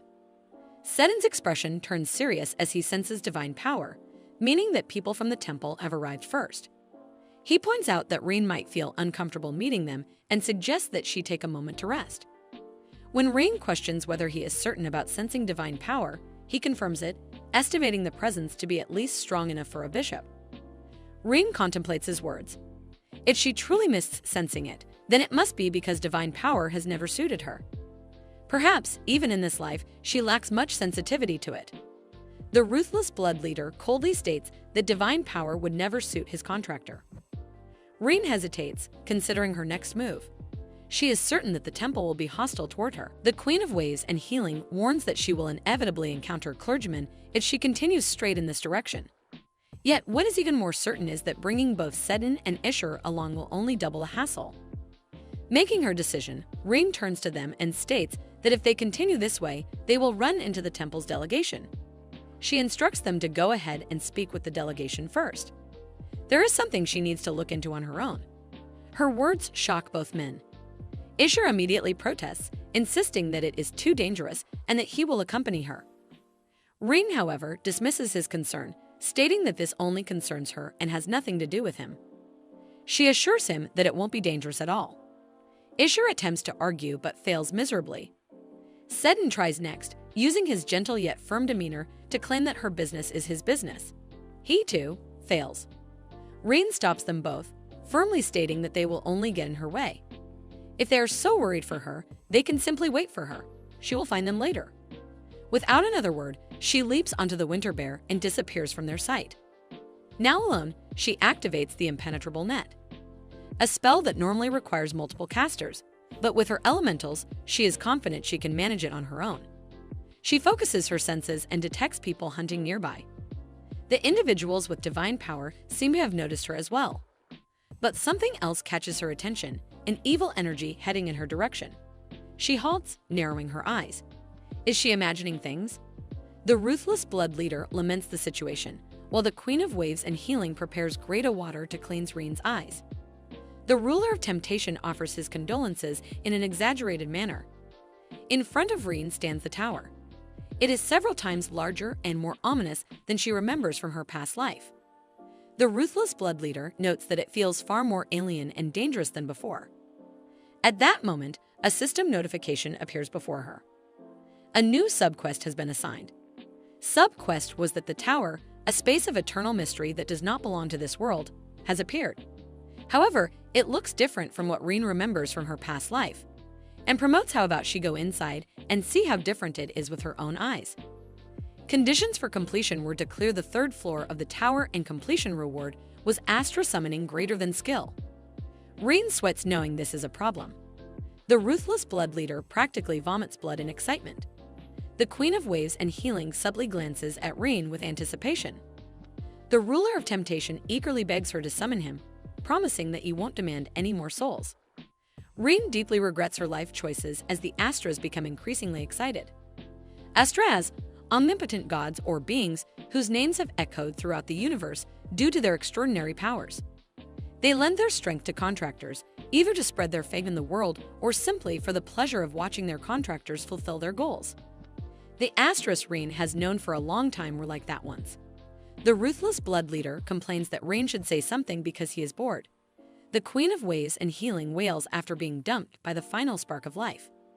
The ruler of temptation sends Rein a flirtatious wink. They are no longer just powerful entities, they have become needy VIP customers. Anonymous Astra grumbles that he has been locked away for 5,000 years. If he can't even be summoned once just to see the light of day, what's the point?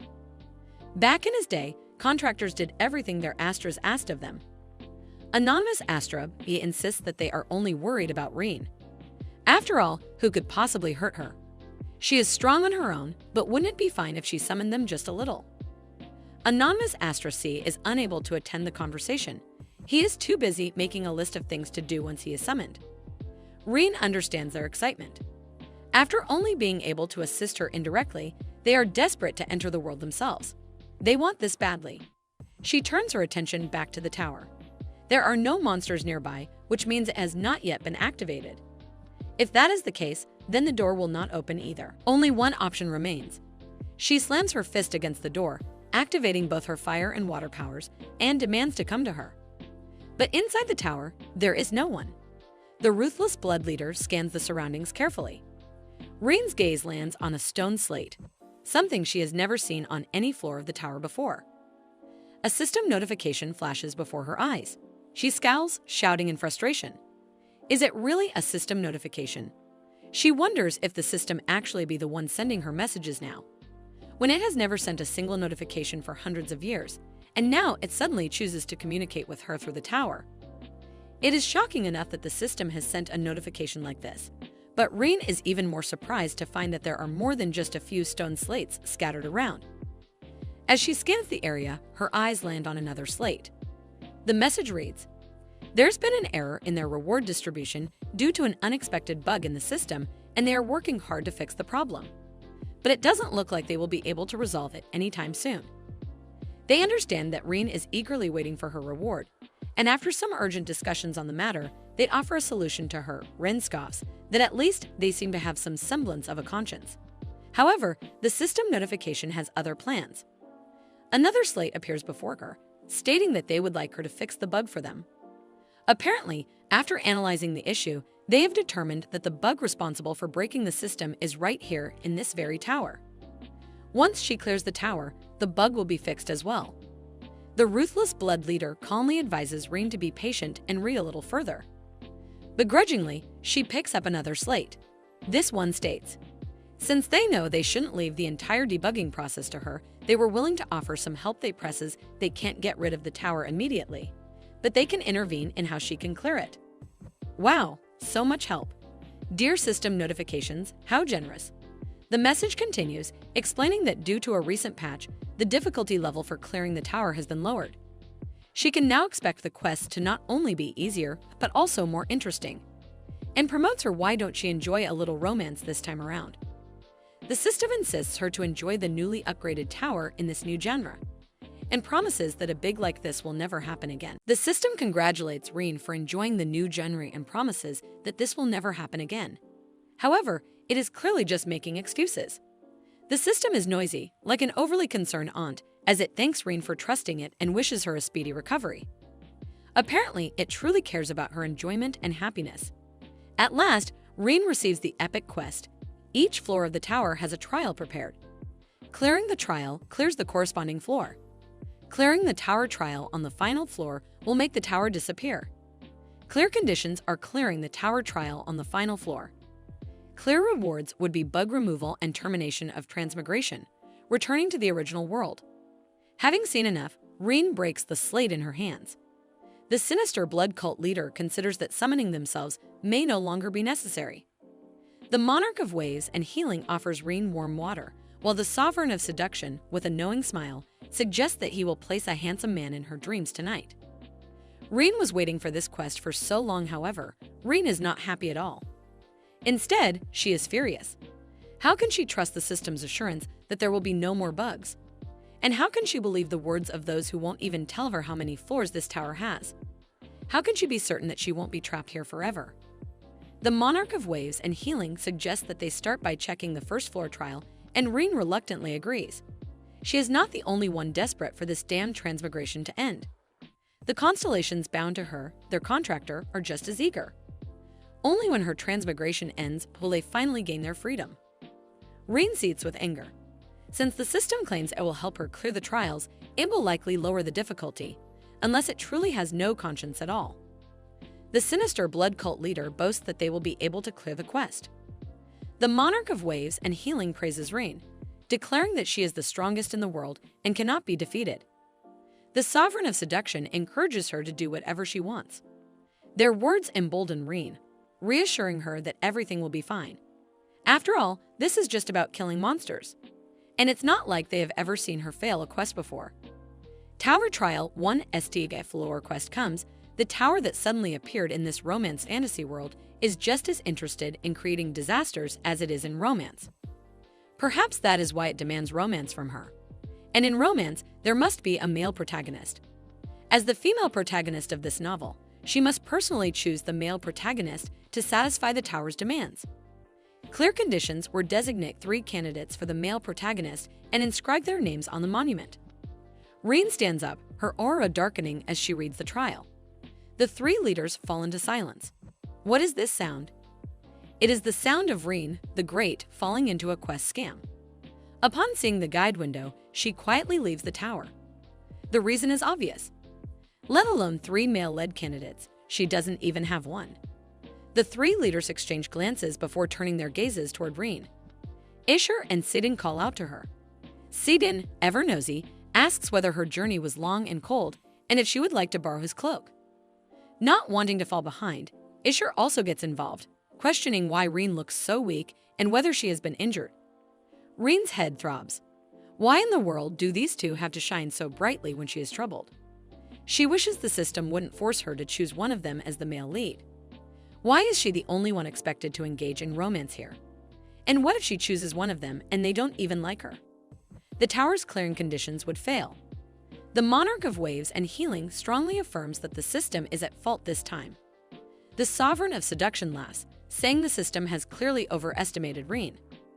Isher, still shining as ever, looks troubled. He asks why she left without saying a word. Was it a lie when she said they were in the same boat? Sidin, equally radiant, looks just as worried. It seems as though he might cry if she disappears again. The sovereign of seduction falls silent before being abruptly muted. Reen's future looks bleak. Later, in the camp, Reen sits with Sidin and Isher to sort things out. She points out that Isher must be clinging to her simply because he doesn't want their relationship to be questioned. She admits that she dislikes it, but in front of others, it's fine. Isher, embarrassed, protests. Does she really think he is doing this because he enjoys it? Reen, turning to Sidin with a firm tone, states that she doesn't like being overprotected. Sidin quickly apologizes for making her uncomfortable, but admits that he cannot stop worrying about her. Reen makes it clear he doesn't need to worry about her. She is not weak enough to require anyone's protection. A system notification appears. Isher's favorability has increased to 50 points. The reason is unclear due to a rapid numerical fluctuation. Reen is confused. Why did this brat's favorability suddenly increase? Poor Sidin hesitantly asks whether she hates being overprotected or if she hates him. If she dislikes him, he won't stop. But if she merely dislikes being protected, then he will hold back. Bro is really stubborn, but it's kind of impressive.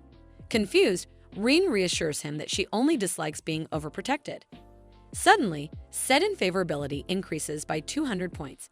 He is so happy that he looks as if he has been granted another life. Learning that she doesn't dislike him fills him with joy, and he eagerly promises never to do anything that would upset her. Rein's eyes widen. At first, she thought he was a cat, then a dog, but no, he is actually a fox. Damn, so this is what people mean when they say playing hard to get. Meanwhile, a fake lover senses a crisis. Feeling left out, he leans forward to reclaim attention and demands to know where Rein went. Rein replies that it has nothing to do with the Imperial Palace, so he doesn't need to concern himself with it. Then, casually, she invites Sedin to step outside for a moment. Isher smirks with satisfaction, while Sedin, hesitant, follows. Then Rein turns on Isher, furious. A month ago, everyone knew he despised her. So why in the world did he give her the ring? She has seen how the original Rein treated Isher in the novel. He had no concern for her feelings. It is unsettling. She demands to know why he is now showing such excessive interest in her. Their agreement was a mutual understanding. Even back then, it didn't look good to others, but now, by giving her a ring, he has made things even worse. A gamble like this does not suit someone like him, someone so obsessed with his reputation. She wants to know what he is thinking. Before she can finish, Isher speaks. He thought the same at first. He was going to follow the plan she laid out. He knew that getting romantically involved with her would ruin his reputation, and he never wanted to become her lover. But for some reason, he had to do it. Damn it. This man needs to shut up and get lost. By the time he came to his senses, he was already putting the ring on her finger. He gets up, realizing that he has crossed the line. For now, he will step back. His sudden politeness is unsettling. The sinister blood cult leader asks Rein if she has a hunch. If she had to describe it, it feels more like regression intuition. Isher hasn't been himself since last time. Then Isher decides to return to the capital first. Rein asks if it's really necessary. Is he sure? He turns his face to her, pointing that it was never his place to begin with. Outside, he thinks to himself, he has always treated Rein with indifference because she is of no help to him in ascending the throne. It was the same that day. That particular day. Blondes infuriate Rein to no end. She doesn't care if he's had a change of heart. On the day of Lion's consecration ceremony, Isher feels like it is the worst day of his life. He has no choice but to attend. His will is irrelevant. As the ceremony proceeds, a loud voice suddenly cuts through the hall. It is Rein. She declares that she was the one who sent the assassin after Lian. Isher doesn't need to look to recognize the voice. It is unmistakable. Rein stands firm, pointing directly at Lian. Her words drip with certainty as she claims that one day, Lian will remove her fake mask. She calls her a fraud, someone who fools others but will never deceive her. Isher flinches at the accusation, irritation flaring in his chest. He wants Lian to silence Rein at this very moment. He knows she can. She is the saintess of the Empire. Unlike him, she has the power to do as she pleases. Before he can dwell on it, his father's voice crashes over him like a storm. The Emperor is furious. He demands to know how Isher dares to contradict him, questioning if he truly believes he has already become emperor. Isher stands his ground. He argues that placing troops at the border will only lead to chaos, that it is the duty of the crown prince to protect the empire. But his words only enrage his father further. With a sharp movement, the emperor hurls an object at him. It strikes Isher's head, and blood begins to trickle down his face. His father's fury does not subside. He declares that if the crown prince's duty is to safeguard the empire, then the empire's duty is to protect the emperor, because the emperor is the empire. He looks at Isher with disdain, stating that despite raising him gently, just because he showed some skill with a sword, he has turned out this way. The emperor then proclaims that Aydin would be a better choice for the throne. At the very least, she is not a fraud like Isher. At the banquet, frustration boils inside Isher. He has had enough. Without hesitation, he grabs Rein's hand and pulls her away. The girl blushes as if expecting kindness, but Isher is sick of it. Sick of Rein's foolish devotion to the idea of love, sick of Lion's silence in the face of Rein's nonsense. Once they are out of the public eye, he shoves Rein aside. His voice is sharp, filled with anger. He calls her a disgrace to the Marcus family. But above all, what disgusts him the most is Rein herself, Rein who completely falls apart the moment they are away from the public eye. He sees it clearly now. This is why she sympathizes with Lion, just as she once sympathized with him. It is not Lion who resembles him the most. It is Rein. She pleads with him, begging for a chance to explain, but Isha refuses. His voice is cold as he tells her she has already disappointed him enough. If she was going to act so high and mighty, she shouldn't have fallen so easily. If she was going to break down so quickly, she shouldn't have pretended to be strong. Disgust wells up inside him as he watches her crumble. It is like looking at his own future, and that realization only makes him want to push her away more. He makes it clear he will give her nothing. Not his heart, not an opportunity, nothing. In the present, inside the camp, Rein rests on her bed. Sidin sits beside her, watching her closely before speaking. He tells her that he wants to call her by her name.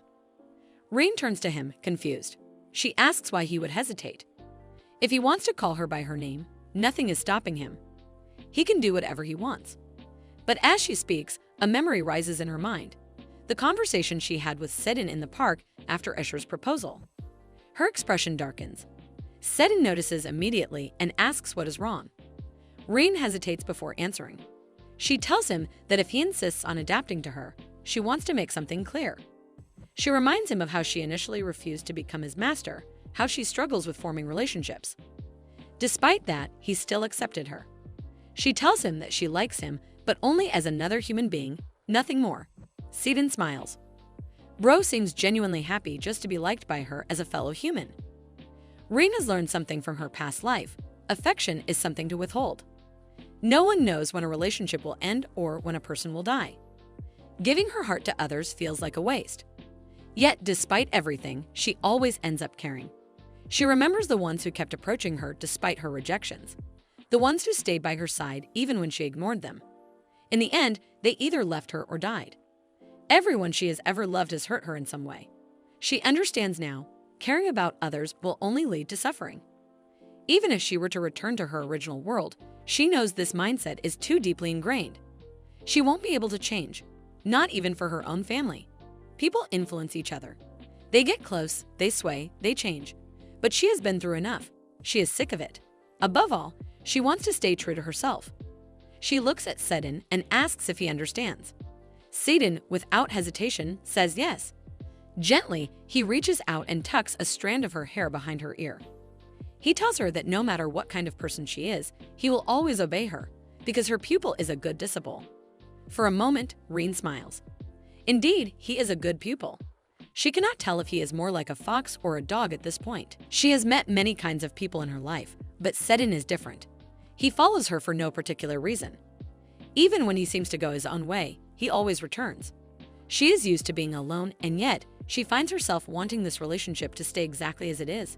No more, no less. Sebin, noticing the change in her expression, asks if she is all right. Rein brushes it off with a small smile. But deep inside, she holds onto a single hope. She hopes he will never stir the emotions she has worked so hard to forget.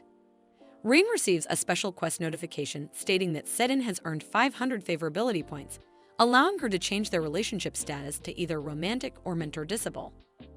She considers the possibility of another quest triggering if she chooses romance, so she selects the mentor-disciple relationship instead. The Sovereign of Seduction questions whether she is certain she won't regret this choice.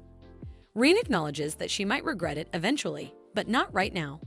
The Sovereign of Seduction argues that for a quick way out, it might be easier to just marry anyone and escape. Before Rein can even react, the Sinister of Blood cult leader violently kicks the Sovereign of Seduction, warning him to stop interfering with her marriage prospects. Rein, barely holding back her temper, points out how many times she has nearly died by following his advice. She reminds them all that there might not be a way to turn back in this world.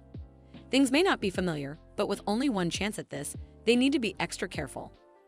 The Sinister of Blood cult suggests that she choose a male lead, to which Rein, after some thought, selects Sidin for now and Isher as the second option.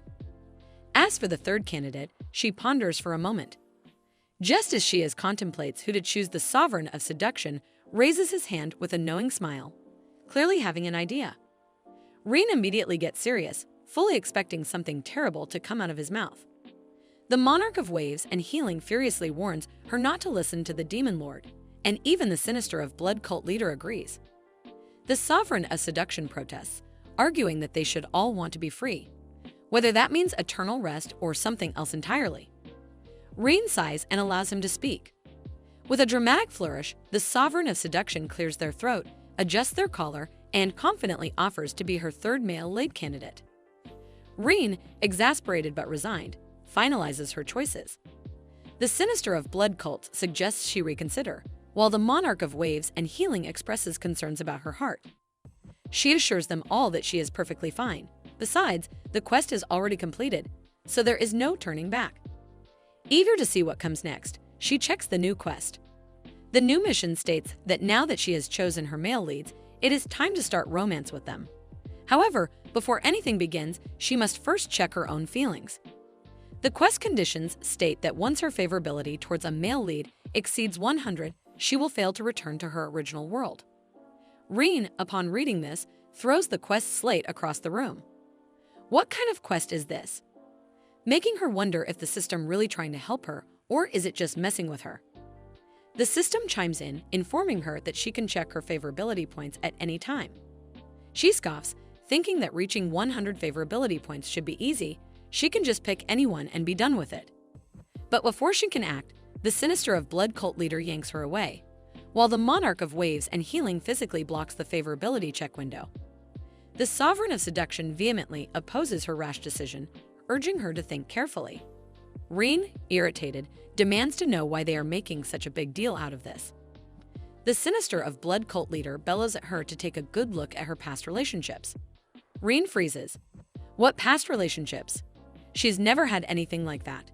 And that, the sinister of blood cult leader points out, is precisely the problem. She flinches. Does she really seem like someone incapable of forming relationships? The monarch of waves and healing remains silent, which somehow feels worse than if they had spoken. Flustered, Rein argues that they are being ridiculous. The monarch of waves and healing gently reassures her that she has been too busy fighting to even consider dating. Rein, now even more frustrated, throws up her hands. It's not that she can't have a relationship. It's that she simply never had time for one. Everyone continues pushing her, making her question if she should just go through with it. But ultimately, she doesn't trust herself either, so she decides to be cautious. Being careful won't hurt after all. She resolves to return to the capital first. She will check her favorability only after meeting her chosen male leads face to face. Before she leaves, Sidon informs her that he has some business to handle here, so she should head back alone. Rein, sensing something off, worries about the importance of this task. Sidon's expression suggests he wants her to take him along, but he ultimately can't leave. He reassures her that it is important work and that the priests haven't found anything yet. Rein smiles knowingly. Of course, they haven't found anything. She hid the tower using her magic, and not even the Pope would be able to locate it. She offers to stay longer, but Sidon insists that she should go. Proud of him, Rein pats his head. She had expected him to beg her to stay, yet he held back, afraid that pushing her would make her reject him instead. He sighs, resigned. He can't help it. He is her disciple after all. Unlike that fake lover, Rein can see that Sidon is really holding onto the idea that he wants her to play with him alone. She struggles to decide whether he is a fox or a dog. Normally, she wouldn't be swayed, but Sidon being handsome makes her unable to resist. His jet black hair and emerald eyes are striking enough, but the way his face lights up when their eyes meet, oh, it's unfair. Before she can spiral any further, Kirill interrupts her thoughts, questioning why she is grinning like an idiot. Embarrassed, Rein immediately changes the subject, asking Kirill if he wants her to teach him how to speak nicely again. Kirill burns with anger. Does she really expect him to speak nicely after everything? And did she even realize how hard he worked to clean up the mess she left in Duke Marcus's garden? Rein tilts her head, questioning if it was really that bad. Kirill finds her nonchalance absolutely ridiculous. After she disappeared, people hounded him for answers. Some even stalked him, desperate to uncover the secret. Rein, unbothered, knows that even if they did find out the secret, they wouldn't be able to use it. After all, the skill in question is none other than the blood cult's secret technique, Extreme Blood Meridian. As its name implies, This skill requires enduring tremendous pain and weeks of training to gain power. Only those with fierce determination and resilience can master it. Ordinary people would simply die. Kirill, still fuming, demands to know where she even disappeared to. Rein, instead of answering, starts poking his face, pointing if he was missing her or something. Feigning innocence, Rein calls him dearie and teases him about how easily he reacts. If he flinches from just this, what will he do when he actually gets hurt? He is supposed to be a top-tier sword expert after all. Kirill gets all embarrassed that where the hell did she even learned this grammaton from? The sinister of blood cult leader, watching from the sidelines, fumes at Rein for treating Kirill like a weakling. The sovereign of seduction clicks his tongue, stating that Kirill isn't weak, he's simply too strong. Rein quickly gets back on topic, asking Kirill if he has uncovered anything during this time. Most of what he found were just rumors about Talia.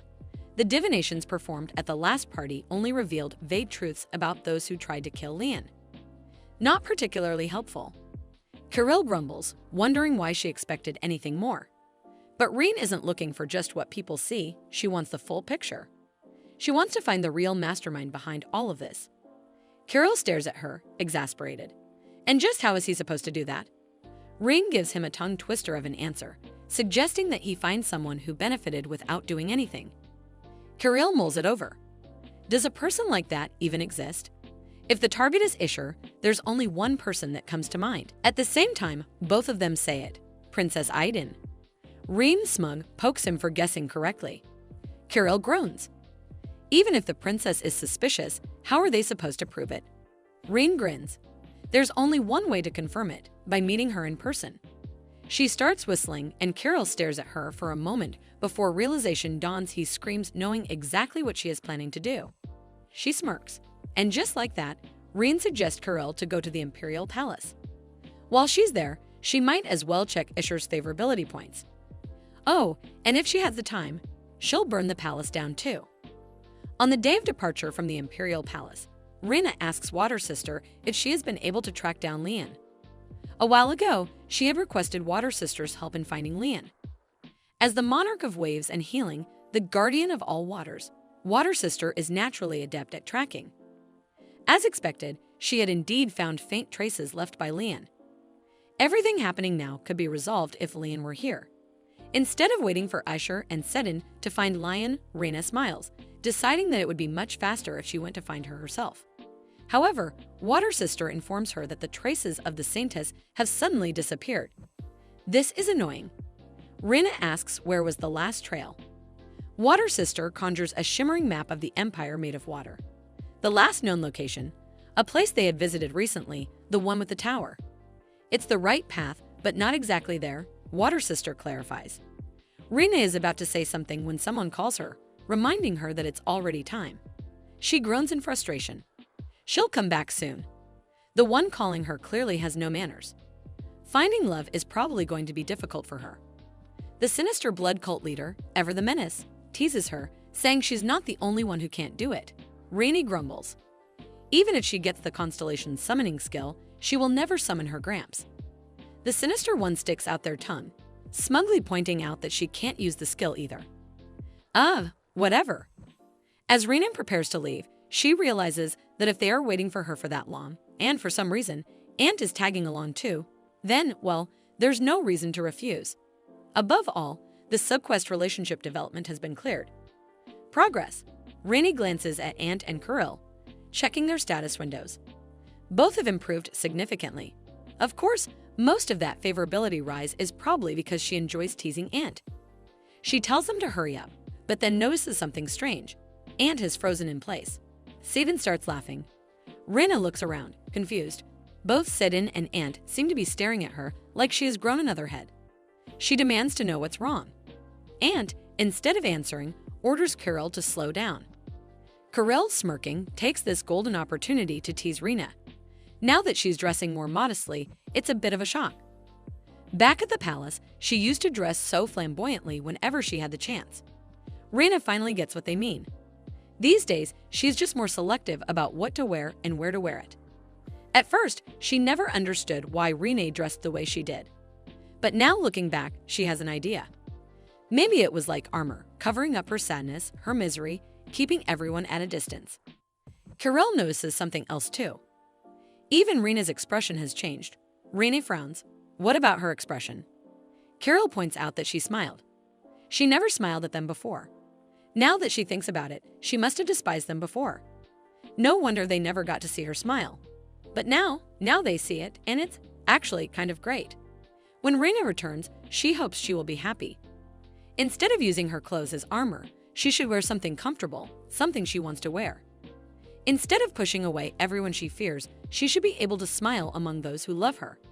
And she will make that happen in exchange for borrowing her body. Back at the Imperial Palace, meeting Princess Aiden turns out to be more difficult than Rene had anticipated. She's been requesting an audience for a long time, but the princess's side keeps coming up with excuses to avoid her. Probably because Rene is Isher's lover, the princess's greatest enemy. Even trying to contact Isher had been fruitless. Instead of a proper response, she had received a single letter. It basically said, "I'll give you whatever you want, but it'll take a while." Translation, not happening anytime soon. Rene refuses to give up. She has a powerful cheat code called Connections. And then, in true Rena fashion, she bursts through a door. Dramatic entrance? Check. The person inside? None other than her father, Duke Marcus de Zelaire. He really does look like an older version of Ant. Rene, ever the rebel, shakes hands with her father as if they are business partners. The Duke, however, wastes no time. He demands to know what is happening at the palace.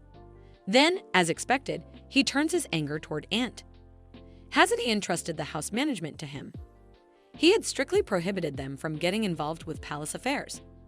Ant bows and apologizes. Rena, irritated, wonders why Ant is the one getting scolded. She was the one who called them here. Ant did nothing wrong. Her father, however, disagrees. What Ant did wrong, according to him, was failing to manage her. Rena's eye twitches. Manage her? Excuse her? She snaps back that Ant doesn't have to manage her. She's an adult, and neither does her father. The Duke shrugs. Sure, she's an adult, but she still needs someone to control her. Rene realizes something. It's not that he failed to raise his children properly, it's that he's just not good at it. Ant, ever the peacemaker, suggests they all take a seat. Their father, with a sigh, agrees and even offers them tea. Rena, unimpressed, dismisses it. She wants to get straight to the point. Kirill and Ant, visibly startled by her directness, glance at each other. Meanwhile, their father, ever the politician, smiles as if he is actually interested in knowing the reason for this visit. Rena scoffs. No use putting on that fake smile now. She smirks, ready to spit venom. What exactly does he plan to do with his poor political sense? Kirill, in pure panic, whispers to her. Is she out of her mind? The Duke is about to speak, but Rene cuts him off. She is not finished. The family is on the brink of ruin, and yet he is acting oblivious. The only female heir of their lineage was falsely accused of the Saintess's murder, and instead of fighting to clear her name, the family just went along with it. Meanwhile, in the background, Kirill and Ant have started hiccuping out of sheer terror. Rena, undeterred, continues her verbal assault. Amidst such circumstances, she cleared her own name, made amends with the prince, and even publicly announced their relationship. Even though she has solved the problem, she still hates how her father treats her like a troublesome child. Kirill and Ant, absolutely drenched in their own sweat at this point. Rene glares. Is it because she handled everything on her own without asking for his help? Before he can answer, she sweetly, so sweetly, says that nevertheless, she believes he will understand her. After all, she is his beloved daughter. Finally, her father speaks. He admits it was a grave mistake not to trust her.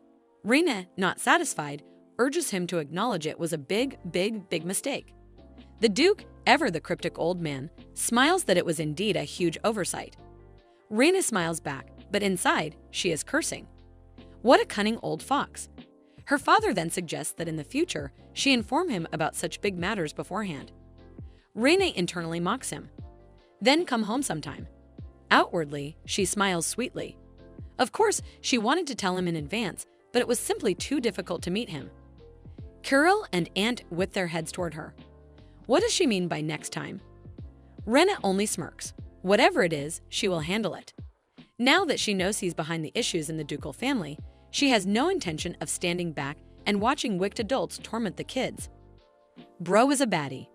Rein decides to slowly ask her father if he could arrange a meeting with Princess Aiden. Her father, ever the stern and serious man, is momentarily taken aback. Then, to everyone's surprise, he tells Rein that this kind of boldness is just like her, and for once, he feels a sense of pride. Kirill and Ant, who have been quietly observing, are stunned. This is the same father who once worried endlessly about Rein, the daughter who couldn't wield a sword and had only her pretty face to offer society. The same father who feared she'd be swallowed up by rumors and intrigue. Yet, here she is, standing confidently, doing her part for the family. He smirks, realizing that in some ways, she's actually better than those who failed to become sword masters despite having all the advantages of their noble lineage. Rein, ever sharp, immediately catches on. Oh, so he's praising her, but only to make a comparison. How very fatherly of him. With a mischievous glint in her eyes, she points out that it's rather odd, since he himself is not a sword master. Her father freezes. Kirill and Ant, meanwhile, can only stare at Rein in bewilderment. Realizing that she's poking at a sensitive spot, her father tries to make an excuse. During his time, he says, he had to go to war constantly, carrying the weight of the family on his shoulders. Unlike her, who had the freedom to dedicate herself to swordsmanship solely because of his sacrifices. Kirill and Ant's eyes widen. Rein, playing the innocent fool, tilts her head and hums thoughtfully. From what she has heard, after each generation, teachers tend to train their students at an even higher level, surpassing their innate abilities. Could that be why her father is considered a high-tier swordsman? Kirill and Ant wonders if she is trying to placate them. Their favorability toward Rein skyrockets by 50 points. Rein, beaming, exclaims how impressed she is by her father's high-tier status. Then, just as sweetly, she apologizes for implying earlier that he couldn't wield a sword. Her father is simultaneously furious, acknowledges that it's good to know he's still being recognized. Somewhere in the shadows, the sinister cult leader watches with amusement. He praises Rein for poking at the Duke's deeply buried insecurities. Meanwhile, the Monarch of Waves and Healing sighs in exasperation. It seems their demons have once again lost their jobs for the day. With her father now in a strangely good mood, Rein takes the opportunity to return to the main point. She had nearly forgotten why she was here in the first place. She politely requests that he arrange a meeting with Princess Aiden. Her father assures her that it won't be difficult at all. But of course, he's curious. Why does she want to meet the princess? Rein casually replies that she simply wants to say hi. After all, there have been some rather surprising developments recently for her. Oh, how convenient. Not only has she secured a meeting with the princess, but she has also gained something extra on her side. Now, things are finally starting to make sense. The entire ducal house had tormented her for years, but how had they managed to do so? The answer is clear. The vast, powerful ducal house, her own family, had been shaped into its current state by none other than Dezeller Marcus. Her father, sensing her thoughts drifting, asks if she has anything else to say. Rein, deciding she's done enough for today, quickly bids him a good rest and makes her way out. Now onto her next destination, Silver Eagle Palace, the residence of Princess Aiden.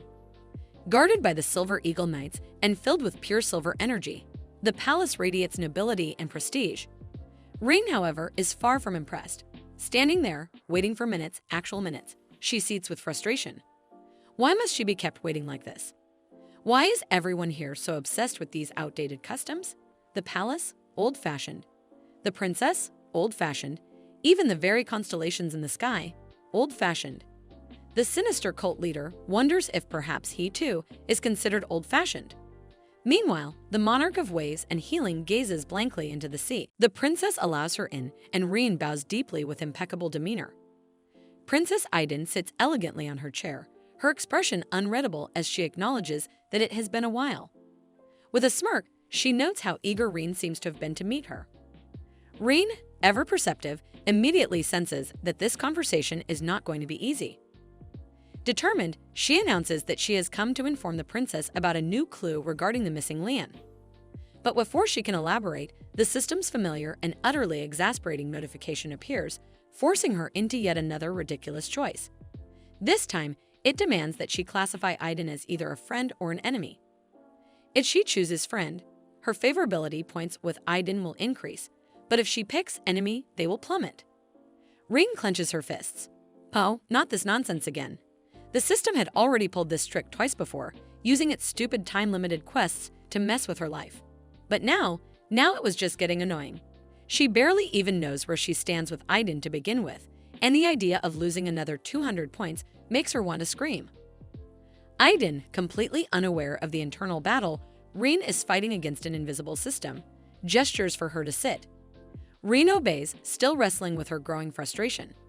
As much as she wants to rage about the unfairness of it all, she can't afford to lose her cool.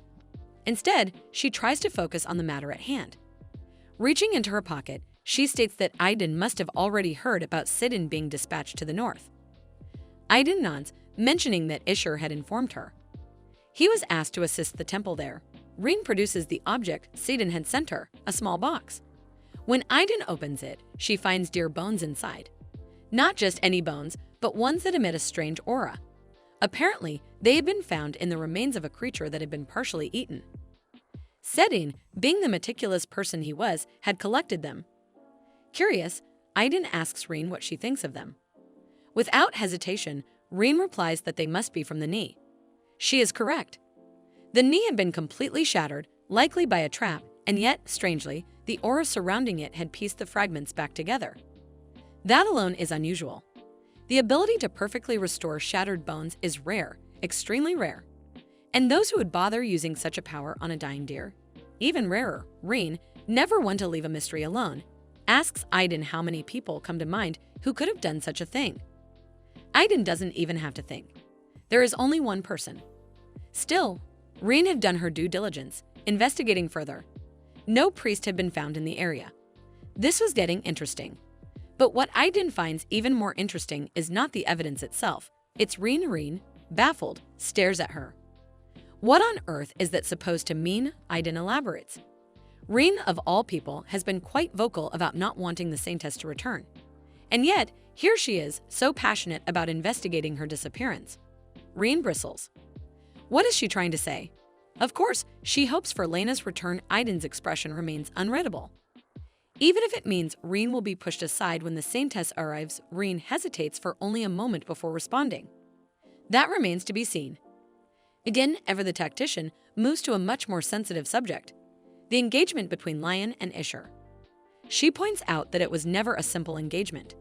It was, in fact, a secret pact between the temple and Isher, a deal struck with the Pope, who sought to control the temple by leveraging the weak power of the crown prince and the imperial family. Rein already knows this, of course. Aiden continues, pointing out that Isher is someone who chooses the people he needs. And now that Lion is missing, the Pope won't object if he picks another lover. But she asks, will he really choose Rein over the throne once Lion returns? Rein grits her teeth. Oh, she is really starting to hate how smug Aiden sounds right now. Refusing to let Aiden steer the conversation, Rein counters. This time, instead of the temple, the Marcus house might become a new force for the imperial palace. Aiden merely smirks, repeating her words back at her. Marcus, Isher's new force. Before Rein can even process the implications of that smirk, the doors swing open with a dramatic bang, and in comes Isher himself, looking as if he's been summoned by the sheer force of their discussion. And then, with no hesitation whatsoever, he asks Aiden if she truly wants to know who you will choose between the throne and Rein. There is an audible pause as the tension in the room spikes. Then, panting slightly, as if he has run across the palace just to make this grand declaration, he states that if Aiden is that curious, he will answer her directly. Rein never expected that Isher would drag her into such a ridiculous mess. Yet here they were, standing before Aiden, who looked completely taken aback by the prince's bold declaration. Isher, as confident as ever, had the audacity to claim that he had no intention of giving up on the throne, right in front of Aiden and Rein. Aiden, understandably, could not believe what she was hearing. It was one thing to be ambitious, but another to openly admit it in front of potential enemies. Of course, Isher, being Isher, had to clarify that just because he was after the throne didn't mean he was going to wrong Rein in the process. A noble sentiment, sure, but did he really expect anyone to buy that? Aiden, for one, was not convinced, and found herself wondering if Isher had actually meant the words he spoke back at the banquet. Was this really the same man? Before she could dwell on it further, Isher suddenly grabbed Rein's hand in a dramatic display of what exactly? Possession? Defiance? She had no idea. All she knew was that he was glaring at Aiden, basically daring her to say anything disrespectful to Reen ever again. Ah, classic Isher. Overprotective when it suited him, but still insufferable. As they stepped outside, Reen finally voiced the obvious. There was no one watching anymore, so could he let go of her hand now? Isher, as expected, let go, but not before making some unnecessary comment about not digressing. Digressing from what? His inflated ego, Reen, who was already on edge, was not having it. She demanded to know exactly what part of the conversation had gotten him so worked up. Was it Aiden? Was it the throne? Or was it just his general inability to handle emotions like a normal person? Isher, apparently feeling misunderstood for the first time in his life, asked why she even met with Aiden in the first place. What did she want to talk about? Now, Reen had to pause. Why was he suddenly playing detective? Why so many questions but absolutely no answers? When she finally responded that it was just a casual chat, nothing special, Isher, being the dramatic royal that he was, leaned in as if about to share a grand revelation. Did she really think she could handle Aiden? Did she think that just because she was hanging around him now, she had somehow become something important to? Oh no, I had never wanted to smack someone so badly in my entire life. Somewhere in the background, the sinister blood cult leader was probably gauging her reaction like this was some sort of twisted social experiment. Meanwhile, the monarch of waves and healing advised patience, and the sovereign of seduction was, as always, suggesting the elimination of an annoying male lead. But Reen was too busy being thoroughly offended. Did Isher really just imply that she was some fragile, insignificant nobody who only had value because of him? And worse, was he trying to dictate what she could and couldn't do? Her temper flared as she scoffed, calling him out. Was he afraid she'd leak some crucial information to the princess? Was that what this was about? Did he think she was some liability, a loose thread in his grand political scheme? Isher flinched. Good. He then tried to explain himself, saying that yes, she had changed, but that didn't mean she had to get involved in imperial business. Her role, according to him, was simply to fill Lan's place until her return. That was it. Nothing more, nothing less. Reen nearly saw red. Oh, so she was just a placeholder now. A temporary substitute. A convenient tool. Well, wasn't that just wonderful? She pressed him for an answer. Was that really all she was to him? Did she even deserve a little respect at the very least? And Isher, in all his frustrating honesty, admitted that he didn't want to lie to her. Reen actually felt sorry for real Reen, because apparently she had a habit of loving people who didn't care about her. Reen clenched her fists. Ah, the audacity of this man. She understood, she really did.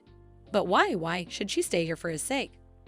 Why should she tolerate being treated like a tool? She was intelligent, she had emotions, arguably much better emotions than him, considering he seemed to lack both empathy and basic human decency. Isher, to his credit, looked shocked, as he should be. She even went as far as to mock him. If blaming his shortcomings on others made him feel better, then, by all means, he could keep doing it.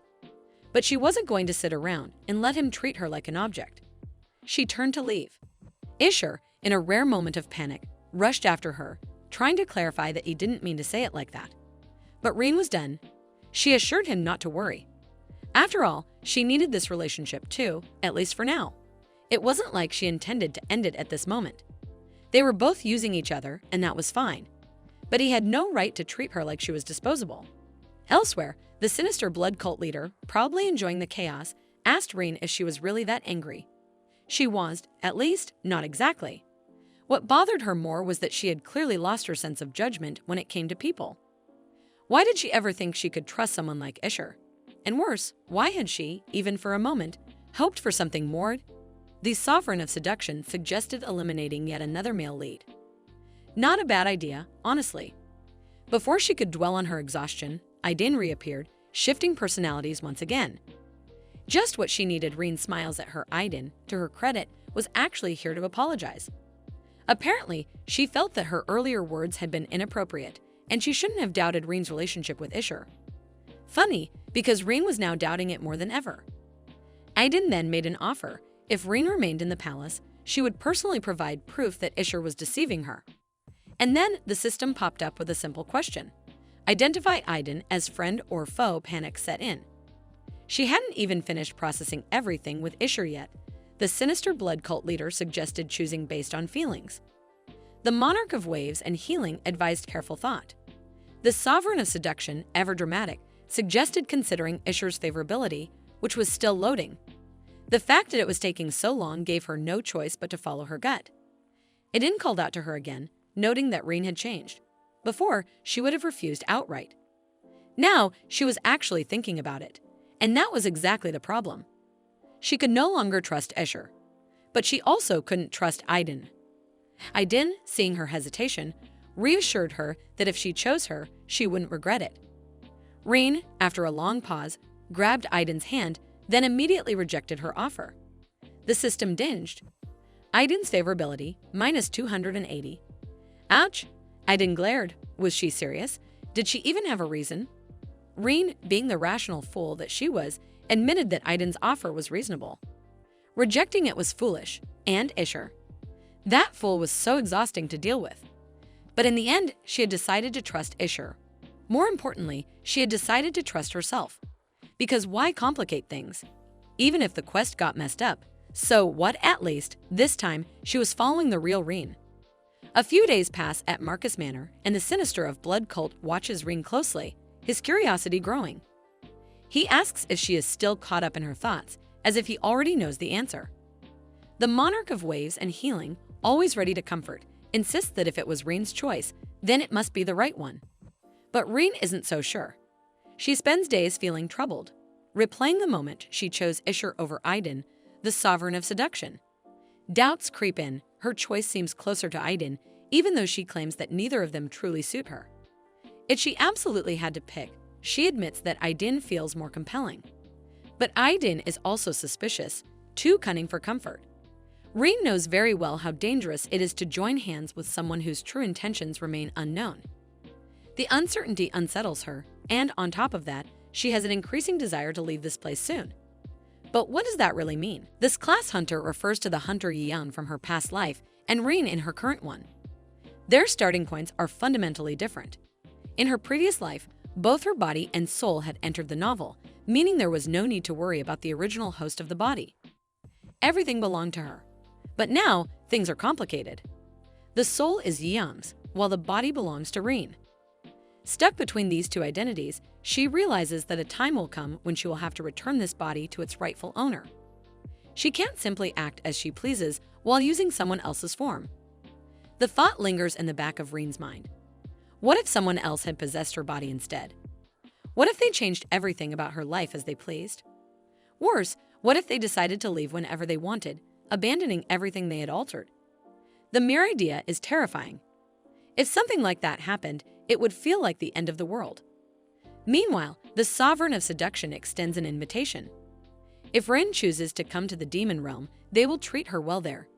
The offer hangs in the air, tempting and dangerous all at once. Meanwhile, the Sinister of Blood cult starts to ponder something else entirely. He wonders what kind of place Rein's hometown is, what sort of life she left behind. The monarch of waves and healing, watching Rein closely, admits to feeling guilty for her. The thought crosses their mind. If someone like Ronia Mafia had possessed Rein's body instead, maybe things would have played out differently. Maybe the quest would have been completed in a way that aligned more with Rein's original wishes. Even so, apologies feel empty now. They can't change the circumstances, but they can at least try to respect Rein's feelings. Despite this, a conflict remains. If Rein becomes an enemy of Isher, then what happens when the real Rein returns? The thought stings. Would the real Rein feel hurt? But on the other hand, there are no regrets in sorting out that one-sided love. Still, the complications don't end there. Isher's favorability keeps increasing at an alarming rate. First, it was at 200. Now it has jumped to 375. The realization hits. Originally, it must have been 157. But then another memory surfaces. Isher once said to her that she is nothing more than Lion's substitute. The words echo in her mind, making her question everything. Who says something like that when their favorability is already at 157? It doesn't add up, and it frustrates her more than she's willing to admit. As if that isn't enough, another thing starts to nag at her. The quest. Whose favorability should she check first? At first, she believed she could read Isher's intentions just by looking at his face. But now, things are getting far more complicated. The more she thinks about it, the less she understands. Eventually, she gives up, deciding to focus on something else instead. Then comes the main quest. As expected, main quests are a big deal. But there's a problem. Her fame is in the negatives. Negative 413 to be exact. She groans. She needs to increase it by 413 just to break even. The reason behind this a little better situation. Clearing the misunderstanding and breaking off her engagement with Isher. At least he turned out to be useful in the end, she thinks. But it's all because of his fame. She can't rely on that forever. She needs to build her own reputation. There are 3 ways to do this. First, by successfully completing fame-increasing quests. Second, by resolving misunderstandings and clearing up past mistakes. Knowing this, she decides that the best course of action is to achieve an outstanding result, something undeniable. She taps her fingers, thinking, unlike before, she can't rely on the original storyline. Events are unfolding differently. The major incidents remain the same. Lion's disappearance, while accusing Escher and Reen as culprits, and Reen denying the crime. But there's a key difference. In the original story, Reen never found Will. She had been trapped in her house due to rumors. The party where she cleared her name wasn't arranged by Kurl, but by another noble, and Sedin. He never even appeared during the whole process. That difference isn't small. She knows how the butterfly effect works. Even the tiniest changes can lead to massive consequences. In her past life, she solved problems by using knowledge from the novel, preemptively helping others to gain their favor.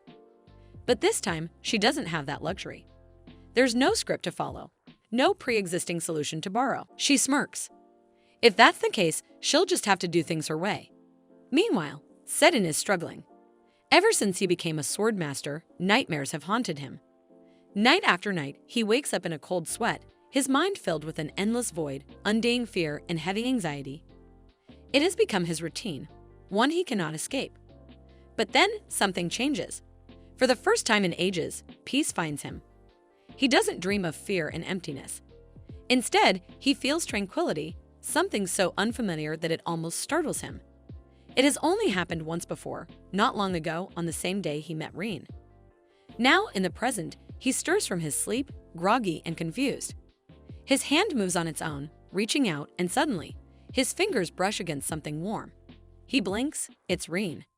She is sitting beside him, watching him closely. Flustered, he tries to make sense of the situation. Why is she here? What is she doing? But Reen, unbothered, insists that he should go back to sleep. She will stay and watch over him. That makes him pause. What does she mean by that? Unbeknownst to him, she has already been watching for a while. Earlier, she had noticed that his complexion looked awful in his sleep, as if he was suffering from another nightmare. She had debated whether to wake him, but before she could decide, his expression shifted. A moment of peace settled over him, and she had simply continued observing. Now, as she looks at him, another thought crosses her mind. He really does look nice when he's sleeping. With his black hair, a color common in her previous life, but rare here, he has a strange familiarity about him, yet he remains someone completely foreign. Sedin is someone who exists in the space between the familiar and the unknown. Sedin, completely unaware of her thoughts, has a different concern. He wonders what could possibly be interesting about watching him sleep. He isn't particularly entertaining while unconscious. Reen, unimpressed, flicks his forehead. Whether there's anything good to see or not is up to her to decide. The gesture makes him chuckle. Then, as if testing something, he asks if he can watch her sleep too. Reen immediately rejects the idea. Absolutely not. No discussion. That reaction only amuses him further. But then curiosity takes over. What made her come here in the first place? Reen, caught off guard, struggles for an answer. There's no real reason, she blurts out. Sedin doesn't believe her for a second. He doesn't even need her to say anything, he already knows. Reen starts sweating. Since when does he know her so well? She fumbles, scrambling for a way out of the conversation, before a wild thought flashes through her mind. What if she just tells him? What if she straight up reveals that she is the sword master? Sedin confidently declares that no one would believe Reen anyway. After all, Reen had become the disgrace of her family for failing to wield a sword. But Reen, being the strategic mastermind she is, decides that now is not the right time to reveal the truth. No, she will only unveil the secret once she has some grand achievements to back it up. Sedin, ever the opportunist, reasons that since she already helped Kirill gain his strength, stacking up a few more accomplishments shouldn't be too hard. But he still questions why she suddenly wants to reveal it now. Rein, of course, cannot say the real reason, that she wants to restore her negative 413 reputation, so she lies with the utmost confidence. She claims that she is simply annoyed by the novel's attitude. Sedin, who is all too familiar with her nonsense, just laughs. He agrees, though, if she suddenly reveals she can wield a sword, people will finally take her seriously. Then, with a rare moment of sincerity, he grabs her hand and sighs. It's a little sad, really. Once she reveals her power, she will be busy beyond belief. Rein, taken aback, asks if he is upset. Sedin, clearly attempting to act cool, says no. But Rein, being Rein, isn't about to let that slide. She presses him, asking why he isn't upset. As if she were in his place, she absolutely would be. Sedin takes a step closer, looking at her with an intensity that makes her heartbeat stutter. He wants to know, would she really be upset if she weren't able to see him anymore? Rein, caught off guard, says of course. Then, realizing what she just admitted, immediately tries to backtrack. Of course, she would be sad. That's normal, right? And before she knows it, her mind drifts back to when she had given up climbing the tower. Back when she had regressed over 30 times. She remembers sitting there, utterly defeated, wondering what she would even do once she cleared the tower. Wondering if she could ever return to the life she once had. Would she even remember her family's names? Did she even need to return home? It was in that moment, when she had lost the will to continue, that the system made her an offer. If she cleared the tower, it would bring back everyone. She would return to her original world, and the people in this world would live happily ever after. A crude deal, one that smelled suspiciously like a devil's temptation, but a deal nonetheless. And so, she had accepted. From that moment on, she no longer mourned her fallen comrades. It was ironic, really she had lost much of her strength in this life, but it couldn't be helped. As long as she cleared the tower, she could save everyone. Yeong turns to her subordinates, ordering them to stop moping. They need to move to the next floor. One of them, trembling, tries to argue, but Yeong shuts it down, stating that sitting here crying won't bring the dead back. Finally, the subordinate speaks up, voice shaking. Sometimes, Yeong seems completely devoid of emotions. Is she even human? Will she even shed a single tear when they all die? Hugging the lifeless body of a fallen comrade, the subordinate demands to know, are they even comrades to her? Yeong is taken aback. Why is she saying this? Can't she see that everything Yeong is doing is to bring them all back? But then, a painful realization dawns on her. She has become incapable of cherishing her own life or the lives of her comrades. Fueled by her obsession with clearing the tower, she had buried all her grief, and now she regrets it all. In the present, Rein snaps back to reality, realizing she had drifted too deep into her thoughts. She is ready to leave after completing the quest, but Sedin's sudden concern makes her flinch. He notices, of course, because he notices everything. When he asks if he disturbed her, she quickly dismisses it and brings the conversation back to the topic at hand, her Swordmaster revelation. Laughing, Rein declares that she will be needing Sedin's help for this particular stunt. Sedin, ever the eager accomplice, is more than happy to assist. He asks what he can do. Rein, scheming as always, reminds him that he has a mercenary guild. She suggests he post a quest notice there, one that is really difficult. Sedin, intrigued, asks what the reward should be. Rein, in her usual chaotic fashion, suggests that money would be best. Then, as if she just had the most brilliant idea, she wonders aloud if she should just rob the Duke's warehouse. Sedin, with the patience of a saint, asks if he can decide the reward instead. Rein allows it, but warns him that it must be expensive. Sedin then asks how she would feel if he said he was worried she might encounter bandits and get hurt. Rein, unimpressed, scoffs. If he is joking, they should be the ones worrying about their lives. Sedin smiles, looking oddly pleased. Rein narrows her eyes. This guy is clearly feeling a little too sensitive about his pride. Rein then shifts gears, bringing up something she had heard. Sedin had gone to the north to claim a title, but why the sudden change of heart? If she had known, she would have helped him. She had made things complicated by hiding the tower, after all. Sedin, looking slightly annoyed, admits that the nobles are still irritating, but something else is bothering him. Rein raises an eyebrow. And what is that? With an almost smug confidence, Sidon declares that it's her, standing next to Ishur, almighty and high. Rein bursts into laughter, wonders if he is still bothered by that. Sidon, without hesitation and without a mask to hide behind, admits it outright. Yes, he is still very much bothered by it. There were other reasons too. When Rein prods him to elaborate, Sidon sighs. He wonders if he should really be sharing his life story. Rein, ever the nosy one, tells him to spill. And so, Sidon recounts his past. How he had picked up the sword simply to survive. How, as an orphan left by the war, he had started working as a mercenary just to afford better equipment and a safe place to stay. How, eventually, he formed a guild, gathering scattered mercenaries and injured war veterans. They became organized, leading the war to a great victory. And after the war, he turned those mercenaries into informants, making even more money. His life was built on setting goals based on whatever was right in front of him. Before he knew it, he had achieved a lot. At this point, Sovereign of Seduction interrupts, calling it boasting nonsense. Monarch of Waves and Healing, ever the voice of reason, tells Sovereign of Seduction to shut up and not ruin the mood. Sidon continues, explaining that while the title was expected, he found it incredibly annoying to be constantly judged by nobles. Rein asks why he declined it, and with a rare, sorrowful tone, Sidon admits everything felt empty. Looking back, he realizes he had been living aimlessly for a long time. Like a greedy beast, he had pursued power and influence, but without a real purpose. It was like he was drifting, unable to attach anything to his heart. He just wandered around like a nomad, never questioning why he had all these things in his hands until one day he did. And suddenly, everything became unbearably annoying. So, on impulse, he declined the offer. Many were surprised. Many demanded to know his reasons. Every time, he brushed them off with trivial excuses. He wasn't interested, nobles were annoying, things like that. But in reality, it was something else entirely. It was both fleeting and pitiful. Rein, listening intently, realizes she understands exactly what he means.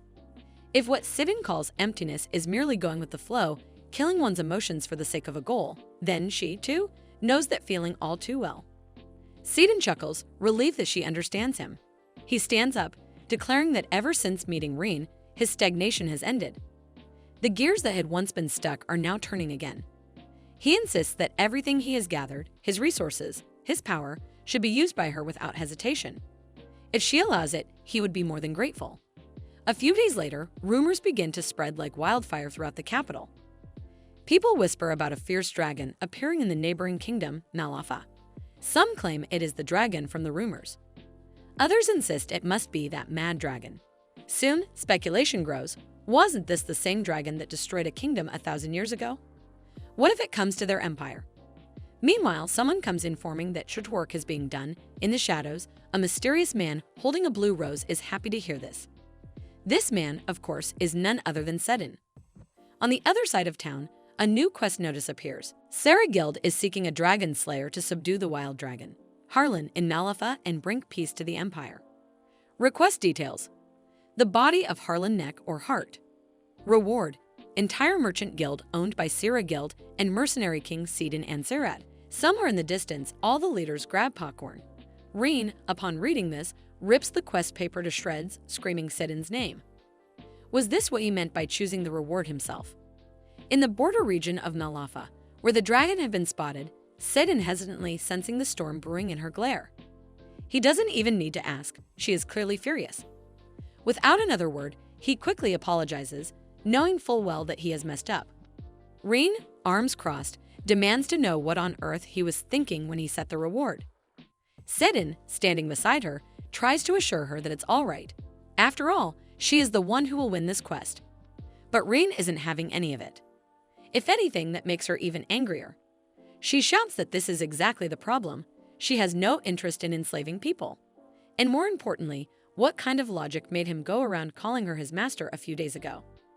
Sidon, ever the picture of calm, explains that the Sarah Guild received many applications for the expedition.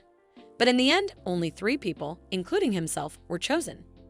He reminds them that to face Harlan, one must at least be a swordmaster or higher, so it's crucial that everyone understands the risks involved. One of the others in the group raises skeptical. They point out that the red dragon is infamous, the strongest, most ill-tempered of all dragons. Without being a sword master, one would likely melt just from its breath. Sedin, completely unbothered, begins listing the members of the final expedition team. First, there's Isher, who everyone had more or less expected, and then his master. The announcement throws the group into chaos. A hidden swordmaster. And not just any swordmaster, but one who managed to throw Sedin, a swordmaster himself, like it was nothing. Sedin then casually turns to Rein and asks if she doesn't want to reveal the truth herself.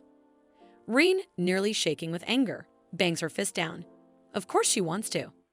This situation has already spiraled out of control. It was already fortunate that the rumors weren't about the Demon King Sovereign of Seduction. At that exact moment, as if summoned, the Sovereign of Seduction suddenly perks up and appears out of nowhere, their ears practically twitching with interest. Rein groans. Of course, just great. She grits her teeth and immediately tells them to go back. She did not call for them and turns back to Sedin. She lectures him that there is still an order to things, and he should have just said that someone anonymous was on the team. Sedin, completely missing the point, tilts his head and says he couldn't just call his Rein someone. Hi, Rein. But before she can even process that, Sedin clarifies that he won't be taking the reward either. Rein is momentarily stunned. What? If he's just going to back down this easily, then why? Sedin, unbothered, simply reassures her that she can do whatever she wants. Rein glares at him, exasperated. After a long sigh, she decides to let it slide this time. He's been good to her so far, but next time, he needs to ask her before doing something like this. Sedin, nodding seriously, admits that he had a feeling she wouldn't approve, but he truly believed this method would be more beneficial for her goals. He apologizes again. Somewhere in the distance, the sinister blood cult leader praises Sedin for his understanding of Rein. The Monarch of Waves and Healing joins in, commending his foresight. The Sovereign of Seduction huffs, refusing to be left out, and insists that they also understand Rein just as well. Rein, barely holding onto her patience, curses these damned constellations. Meanwhile, she can't help but notice that Sedin really does seem to know her through and through. It's almost unsettling. Sedin, seeing her conflicted expression, quickly clarifies that he only wanted to help her. But he apologizes if he went too far. Despite his modest demeanor, Rein knows she's being dragged into something again. She decides to drop the subject and tells him that they should just be more careful from now on. Sedin, stepping away, leans on a tree branch and casually mutters that he won't do it if Rein really doesn't like it. Rein watches him, confused. Why is he being so good to her? Before she can think too much about it, the sinister blood cult leader again decides to chime in, telling Rein to stop acting like she's never been in love before. Rein immediately sees red. Excuse them? Absolutely pissed, she whirls around and pointedly asks Sedin if he really offered himself as a reward just to help her. Sedin, taken aback, quickly clarifies that it's not like that. He just wanted everyone to know that he's on her side. I want this ship to sail so bad, by all means, she thinks, and why exactly is that? Instead of pursuing that line of thought, though, she shifts the conversation back to the quest. Does the dragon really exist? Sedin assures her that it does.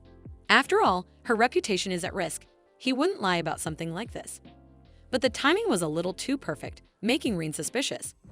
Could it be that Sedin was the one who woke it up? Sedin, all smiles, simply says that it's hard enough to get attention with ordinary quests. So good things are good. Rein, realizing she won't get anything else out of him, decides to leave the topic alone for now. Instead, she asks if Isher will be joining them later. Sedin, at the mere mention of the name, goes completely cold. His voice flat, he confirms that Isher is joining them. Rein sighs. Typical. Isher will, of course, show up after dealing with everything else. That's just how he is. Sedin, still uncharacteristically stiff, mutters that Isher has always been that kind of person. Shameless, with no conscience. Rein frowns. Now that she thinks about it, what exactly did she ever see in him? Sedin, now visibly more relaxed, almost seems pleased. With the faintest of smirks, he notes that it's good she doesn't like Isher anymore. And for some reason, Rein can't bring herself to argue with that.